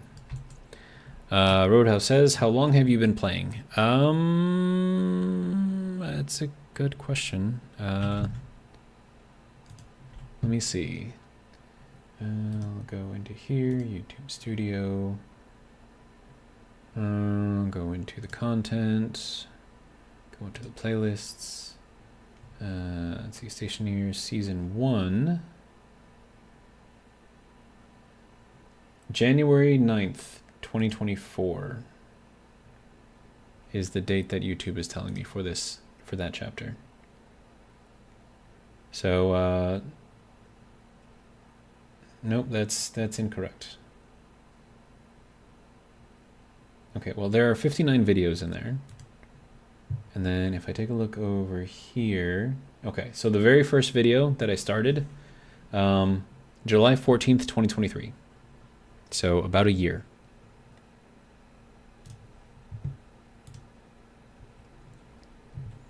Before face change. That was, luckily I didn't know enough about the game to have like anything super established when face change came out, so it didn't blow up like an entire base, but it blew up plenty of things after that, so that's fun. Not really. I still don't think I completely understand phase change. Like, I understand, like, the bulk of it. I would say I'm, like, 98% there. But there's still, like, little aspects of, like, the proper way to set things up with phase change that I'm kind of not 100% on. Yeah, we're going to be going way beyond what I needed. Not way beyond, but kind of beyond. All right. Next, purple line means coolant line. And also, I'm playing an unmodded version of Stationeers, so that cool mod that everyone likes to use that auto paints everything, like an entire line of pipes, I do not have that, nor will I have that because I do not play modded. All right, so there's that, yay. Now I need to figure out how much I'm going to need to get through all of this and then into the next area. So let's take a look in here. All right, so easy math. If you start at the end here, you have 4 pipes to get to the next point here. So technically you have 3 full pipes and then 2 half pipes across one of these. So that means you have a total of 4. So 4, 8, 12, 16, 20 just to get here. Another 28 to get over there. And then I have to figure out how to route that around. So I'm going to say probably 40. Another 40 will get me into there. And then, yeah, and then probably another 40 of those too to get me over to our liquid, our water. Here are lovely mushrooms. They're all doing good, so pretty happy about that. Yep.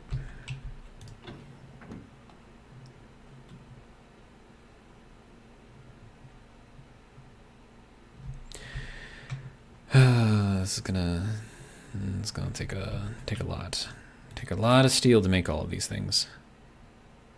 Yeah, because we need to make like another 40 of these things. Crazy. But once I have that, I'll be able to cool down our living area. Roadhouse says, the beautiful thing is that 2% is the creativity of trying different combinations. The only system that doesn't work is the one that you give up on. I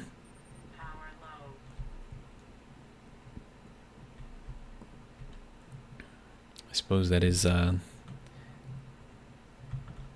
apt phrase for the situation.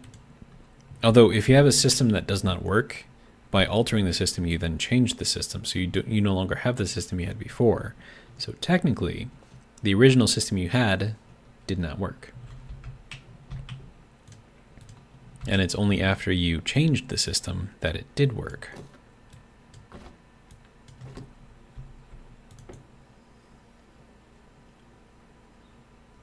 Now, if you want to consider the continuation of the system as just one system, then yes.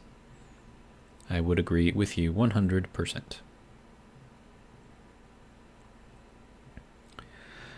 All right. We need that to charge faster. I need like a supercharger. But the other thing that I need, and one of the reasons why I sit here and let it charge slowly like this, is because I'm also taking an air bath. As you can see, I've got my little hygiene warning up there, so hopefully by the time this thing charges, that hygiene warning will be gone. Roadhouse says, like versions, LOL, Mr. Technical. Yes, that is me. I also go by another name. It has a rank of captain. Very, very cool. And then the title is obvious. So, Captain Obvious. Roadhouse says, I was trying to be inspirational, LOL. Yeah, I know. I was just being, you know, facetious. I like giving people a hard time.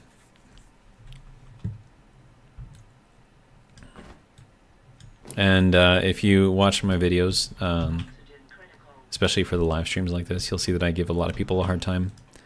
Like Charles. Charles knows, don't you, Charles? I give Charles a hard time. Charles is a good dude, though. Another thing about my audience is most of us are veterans, including me. So it's just veteran playing for other veterans. Most of the veterans who like to watch my stuff have OCD just like I do. And so this kind of, I don't know, scratches that itch that they need scratched.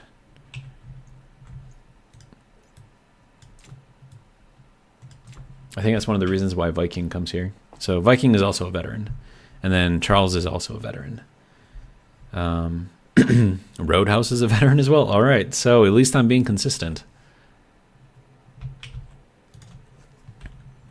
Insulated pipes. So I was in the Marine Corps. Viking, I believe you were in the Marine Corps as well. I think Charles was in the Marine Corps as well. I think I've had a couple of people in the Army watching some of my videos. I think we've had a couple of Navy guys in here too. I don't know if I've had any Air Force people though.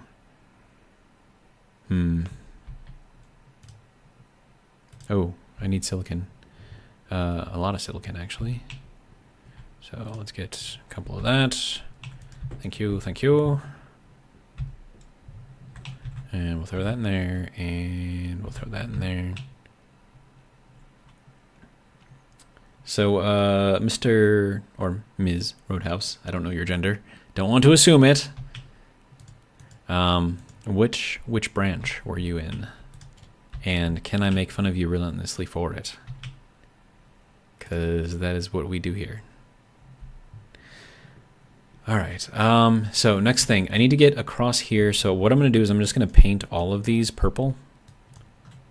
Yeah, low gravity. Got to watch out for that. Okay, so you there. There we go. Good. Good. All right, so there's 20 there. There's 20 there. We'll grab these 5 and we'll head into here and run this across. But yeah, I mean, I like my little group of viewers. Like, we're all good eggs. And I like the fact that most of us are veterans because, to be honest, like, if you go through YouTube, there isn't really a lot of content that isn't war-related, you know, by veterans for veterans. Like, there's a lot of veterans out there, especially, like, ones in, like, other countries who will, like, do, like, war analysis and war movie analysis and stuff like that. And it's all very, very military, which, you know, fine for those who like that. But, you know, some of us would just, you know, rather just chill, hang back. Gartho says, now I'm feeling left out. It's okay, Gartho. We'll accept you here anyways. We're not a picky bunch.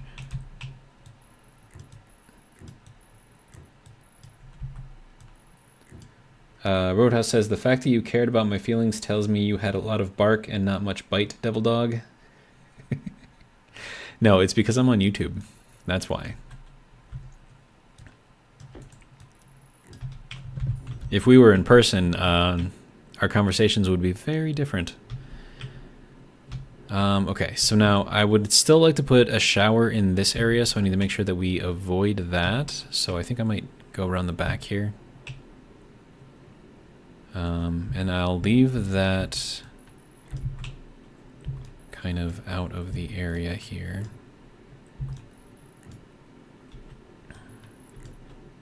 And Roadhouse, you do know what Army stands for, right? Tell me you know.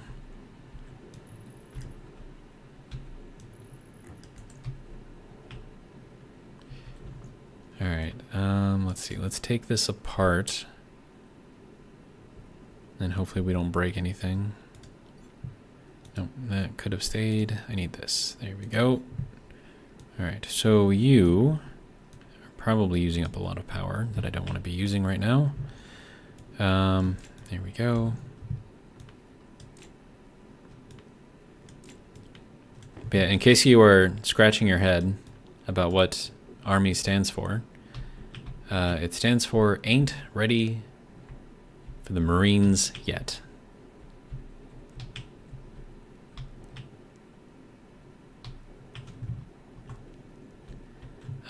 This is, yeah, I'll throw that in there.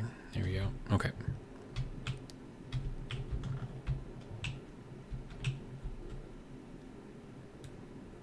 And I've got stories about the Army, man.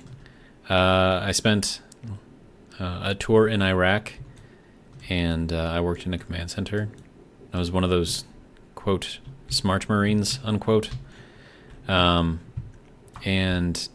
I was a unit movement control and coordination non-commissioned officer in charge. Long title, short UMCC NCOIC. And one of the things that we had to do was to monitor the convoys and whatnot, and, you know, send support as necessary. And something that tended to happen often with the Army is they would think that it was a good idea to go off-roading in the desert, and then inevitably they would always find themselves some quicksand, and then they get their trucks buried and they can't get themselves out, and then they call their Army buddies, and the Army buddies come out and they try to pull them out, and then they get stuck, and then both of those sets of groups of Army people then call the Marines, and then we go out there and we pull everyone out, and then everyone can continue on their day. So that is one of my experiences with the Army.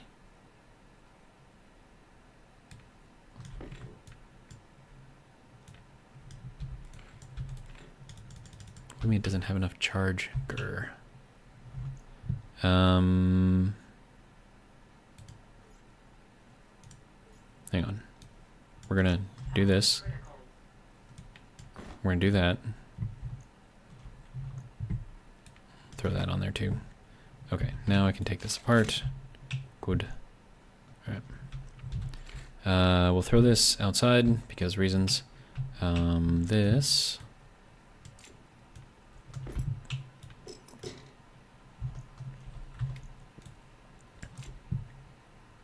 And then, of course, there's the stories of bases that the Marines took in Iraq, and then we handed them over to the Army, and then the Army then subsequently lost the bases because they got assaulted and their weapons wouldn't work because they don't clean them. And so then they had to abandon the base, and then they called the Marines back in, and then we had to retake the base. And I think on more than a couple of those, we just maintained control of those bases.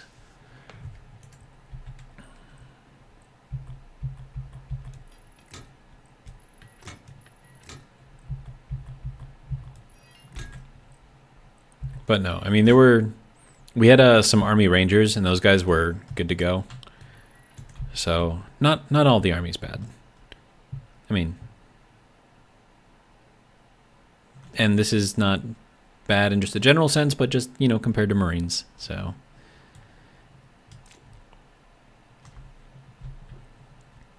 all right, so that we should now be able to throw back on here. Oh, right. You got to turn it on first. There we go. Roadhouse says, you don't want me to get started on the problems with the Army. Not everyone is incompetent, but most are, sadly. Yeah. Yeah. I mean, everyone picks on the Army, though, so I feel kind of bad for them. I mean, the Marines pick on everybody, but I think we pick on the Army the worst. And, I don't know, some of it's deserved, some of it's not. Most of it's deserved, to be honest. But, all right, so you can turn off. Good. Okay, so we'll have that hooked up and connected in here. I could probably connect it from here. Maybe?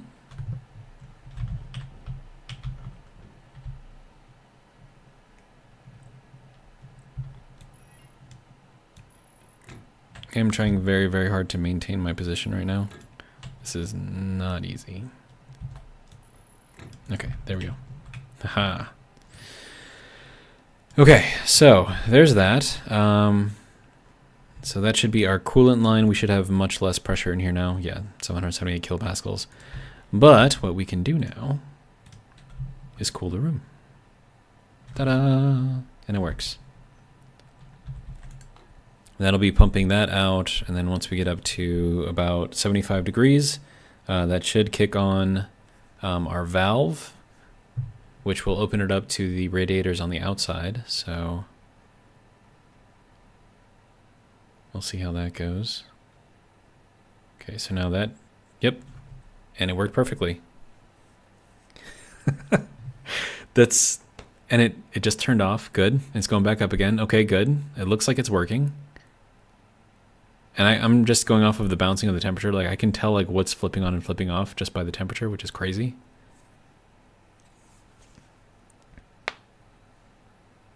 But hey, it works. I'm good with that. Excellent.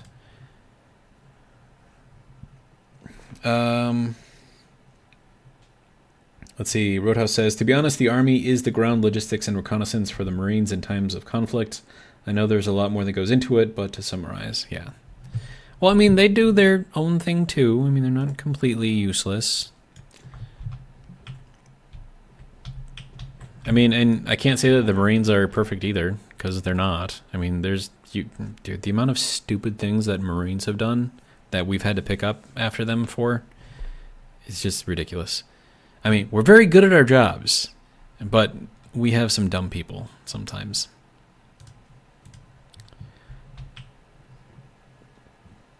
Orange Crush Gamer Official, welcome, says, space games are fun. Agreed. Okay, so we're at 138 degrees. That is very cold. Wait, are we freezing? Oh, crap. Yep, we're freezing. Dang it. Okay, so yeah, it's not working as well as I had hoped.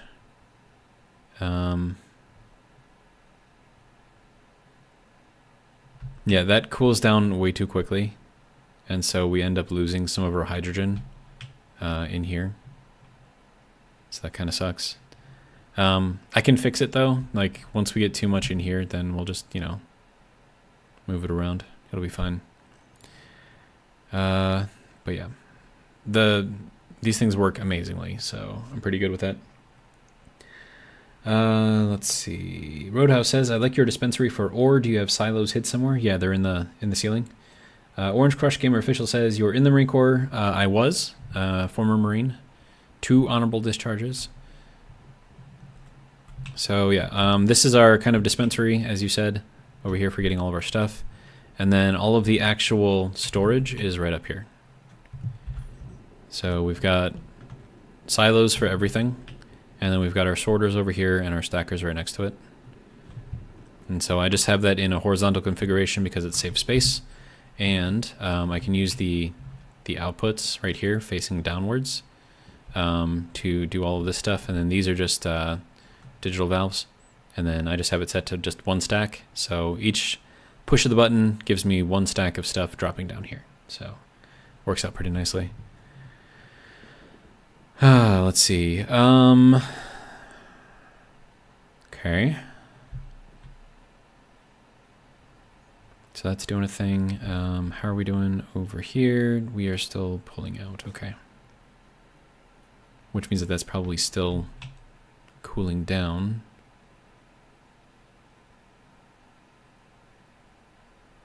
Kind of stopped at 111 Kelvin. No, it's still dropping. Okay. Yeah, I think I might need to go for that turbo pump in here. That sucks. Which means I'm going to have to move this whole thing out 1.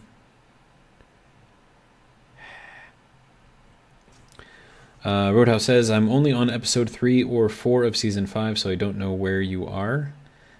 Season 5 is the most up-to-date one. Kind of looks like we just pulled a full vacuum in there. Yep. Okay. We did lose a little bit of our hydrogen in here, but it shouldn't do too much here. I could reverse this, and instead of having that go into here, I could have it go, I don't know, on this side somewhere, but I don't know how I feel about that. I'll look into it. Let's see, Roadhouse says, is this the same save of season 5? No. The lives are their own thing. So the live currently is on Mimas, or Mimas, whatever you want to call it. Season 5 is a brutal start on the moon. Season 4 was Vulcan, Season 3 was Europa, Season 2, I believe, was Mars, and Season 1 was the Moon. So I started off easy and then eventually worked my way to more difficult ones.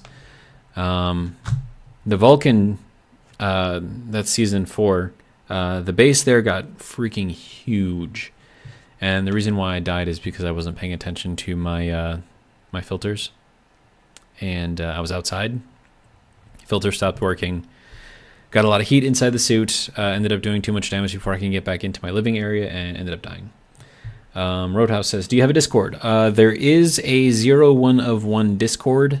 I am not the owner of it. It is run by, well, started by someone else. I don't know if they're still running it. I can see about getting, hang on, see if I can get it started and get you a link. Let's see, start up Discord. I need to go over here.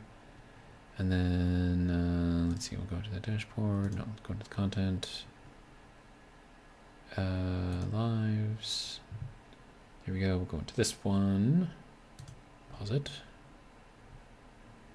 I would like to play it, please. Whatever, it's fine. Okay.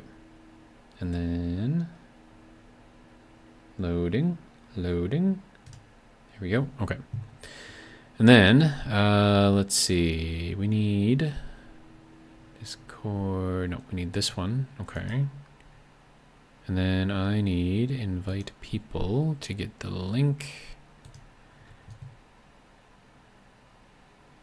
Okay, that should work. And then I can take this and plant it over there. And then that should give you the link to the 01 of 1 Discord.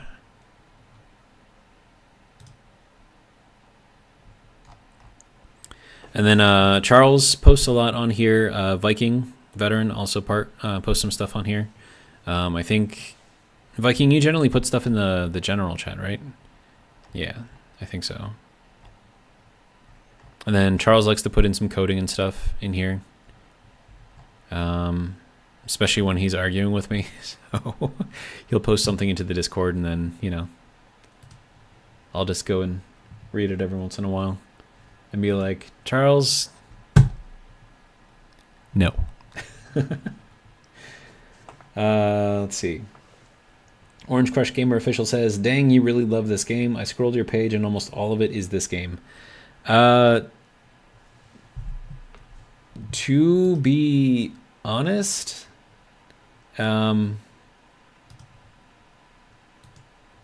would say maybe 30% of the total videos that I have on my channel are dedicated to Stationeers. The rest of them are other games. But I have, like, I'm probably approaching like 1,300 videos on my channel. So if you're looking for, you know, enough content to last you a couple of months, yeah, my channel would be good for that. Okay, so we'll go back over here. Go back into the studio over here. Open this thing back up. There we go. All right. Roadhouse says, this game is all I play anymore, really. I have... So the live here is only on Fridays and Saturdays. The rest of the week, so Sunday, Monday, Tuesday, Wednesday, and Thursday, the live is Satisfactory Plus, which is a modded version of Satisfactory. So there's that one. Roadhouse says, thanks, I'm in the Discord now. Cool. And yeah, we're just, you know, it's just a little community. And then, yeah, so someone else started it, and they, you know, this was when I was doing Space Engineers content, like a lot of it. And that's kind of how I got like my little following, I guess. And he really wanted a place where like there could be like a community of people that could go and just like kind of talk about games and stuff. And so he asked for my permission to use my name as the, I don't know, thing of the title of the Discord, which, you know, great. I just made sure that he knew that I'm not taking ownership of it. This is all you. And I'm just, you know, giving you permission to use the name for it as just like a gathering place. But he gave me basically full control over it. Not that I know how to do anything with Discord, but, you know, I have it in case I need it. But he decided to try live streaming, or yeah, live streaming himself, and he got a lot of followers and a lot of subscribers. So I think he's still doing that. Dr. Close Enough, if you're still here, we were kind of all like friends back then. Is he still doing good? Like, is he still streaming and whatnot, or did he? I don't know. I wonder sometimes, because I don't think he posts in the Discord anymore. So, I mean, it is what it is. I'm not gonna, be mad at him for that. But okay, so now I need to run this, and I probably just burned a lot of that battery out. All right, we're at 28%. Oh, geez, we're gonna. I don't have enough coal. 29 hydrocarbons. Orange Crush Gamer Official says, "Have a great night. Have fun." Thanks. Thanks for stopping by. Appreciate it. Okay. Yeah, I'm gonna run out of power again. This is not great. That is idle. We've got a lot of stuff that's idle right now, and I could just turn all of that off, to be honest. So that basically turns off all of the cooling as well. So I do want to have this on its own circuit for cooling. And then, of course, having all of these on is probably using up a lot of power too, so we'll turn all of that off. These I need to keep running because I need the coal, so that's got to stay there. But maybe we can slow down the discharge. Still pretty fast, but yeah, that's should be turning on soon, but I don't have enough coal. Yeah, I don't think I have. Yeah, I have no coal. So, and actually that's only going to work if I have this set on, but I still think I don't have. Yeah, I'm out of coal. So that is going to rely on this guy to give us enough power, but I don't think that is giving us a lot of power. So I need to reduce as much power usage as I can, I guess. Make sure all of this is off. Yeah, okay. Anyways, yeah, okay, so I need to eat. We're at 26%, so not time to eat yet, but we'll get there eventually. All right, so then that is all in there, okay. And then we'll run this inside of here and then run that over to our area over there. So now we can tap off of this to get us some water inside of here, which will be good.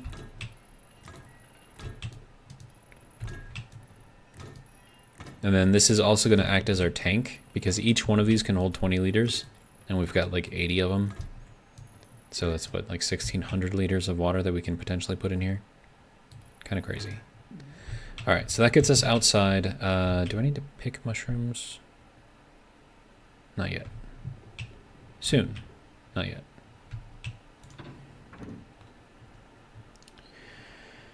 All right, so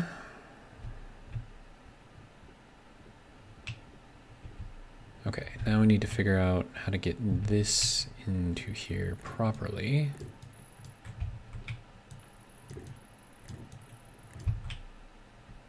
All right. So I can either go down or up, and I think I'm going to go down. And then we'll just have like a shared resource for water in the entire base, which means I just got to make sure that I keep making it. All right. Oh, and this is probably freezing too. That's not good. Yeah, because I left it open. Dude, I really hope that's not freezing.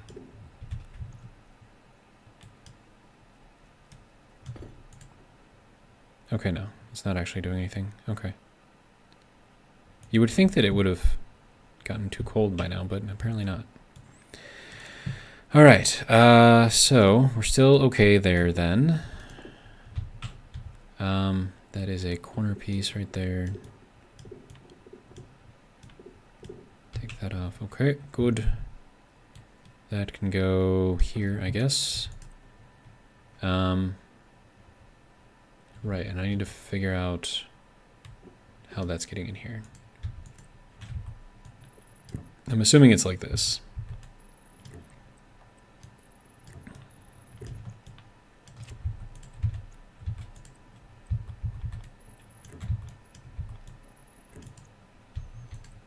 There we go. Okay. So that should share a bunch of this. Okay, we have 5 liters in there. Okay, but I mean, we have like a ton of extra space in here, so. And then, let's see, I don't need that. Don't need that. That just went flying. Yep. Okay, let's see. So that should be good, I think. I suppose there's nothing in there really to do anything with, but eventually this will become another living area for us. They'll have like an upper living area, lower living area. All right, so that should be good. And then if we take a look at what is in here, 11.6 liters in the entire system. So that'll be good. All right, so next thing. It'd be nice if I could find some more coal. Maybe I should go and look for some. The odds that I find some out here is basically 0 because coal is extremely rare. Roadhouse says, you staying hydrated? I should probably look at that eventually, right? But yeah, it's fine for now. I'm just going to go out here quickly and see if I can see anything. There's some iron, some more volatiles. Do I need more volatiles? Probably use more volatiles.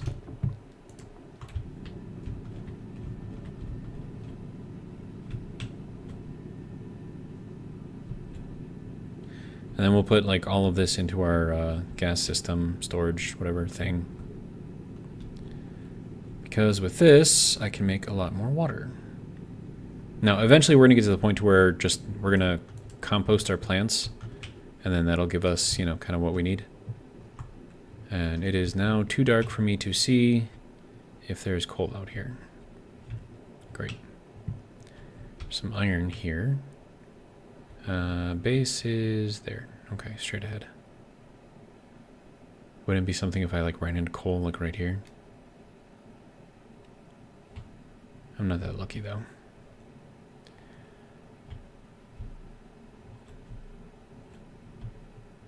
Nope. Okay, that's fine.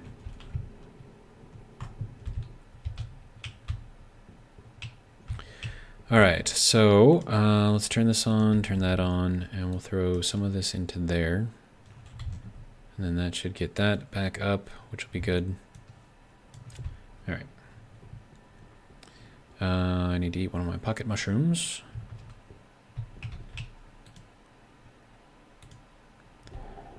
All right, now we are at 30 degrees. Cool it down again because we can. It's just nice. It's so nice. All right. And then we'll put this away into here. And let's see, what are we at in the stream? 4 hours and 15 minutes. All right. I think that'll probably be good for tonight. We'll come back tomorrow and we'll do it again. And then that is filling up. Okay, good. So we do have that connected correctly. Excellent. All right, and then pocket mushroom. I call it a pocket mushroom because it's a mushroom in my pocket. I'm very clever with my naming. Wait, where did the other one go? Oh, it dropped. Why? Weird. All right. So, that's probably going to be it for tonight. Hopefully you guys have enjoyed, and if you did, come back tomorrow. We'll do Mimas again, and that'll be starting at either 6 or 7. I started at 7 tonight, Central Standard Time, of course. Let's see. Roadhouse says, good night. I hope to get to hang with y'all tomorrow. Yeah, come on. It'll be fun. Sometimes we get a lot of viewers, but considering the RNC and there's a lot of videos surrounding that right now, not really too many viewers like this entire week, but that's fine. But usually we get like around 10, sometimes up to 16. So it's a good little group of people, and I think a lot of the people who watch this are just like playing games while watching this. So it's fine. I mean, that's the purpose of my videos, at least the reason why I make them, is like I don't make these so that way people watch them and just concentrate completely on the video and do like nothing else but watch it.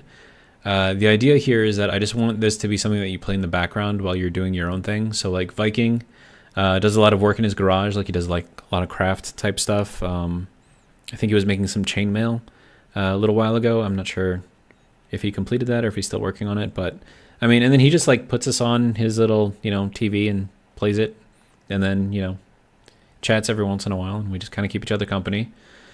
And that's kind of like all I really want my videos to be, which is why they're not super polished or anything. I mean, it's just me talking, playing a game. You can look over every once in a while, see, oh, that's interesting, and then go back to doing what you're doing. So, I mean, that's my purpose. That's the reason why I make these. And I think it fills a niche that isn't really filled by too many people. Like, you've got a lot of people who put out really, really, really good videos, like very polished, very well edited. And like for videos like that, it's like you just like sit there and you watch it, right? Because it's so good. But usually when you're doing that, it's like you can't do anything else, because then if you miss it, then you feel like you're missing it, right? Anyways, that's my little spiel, I guess. But that'll be it for tonight. Thank you all for showing up and joining the conversation. It was interesting. And for all of you watching in the future, thank you guys for coming as well. Okrad says, good night. Love the videos. Thank you. Appreciate it.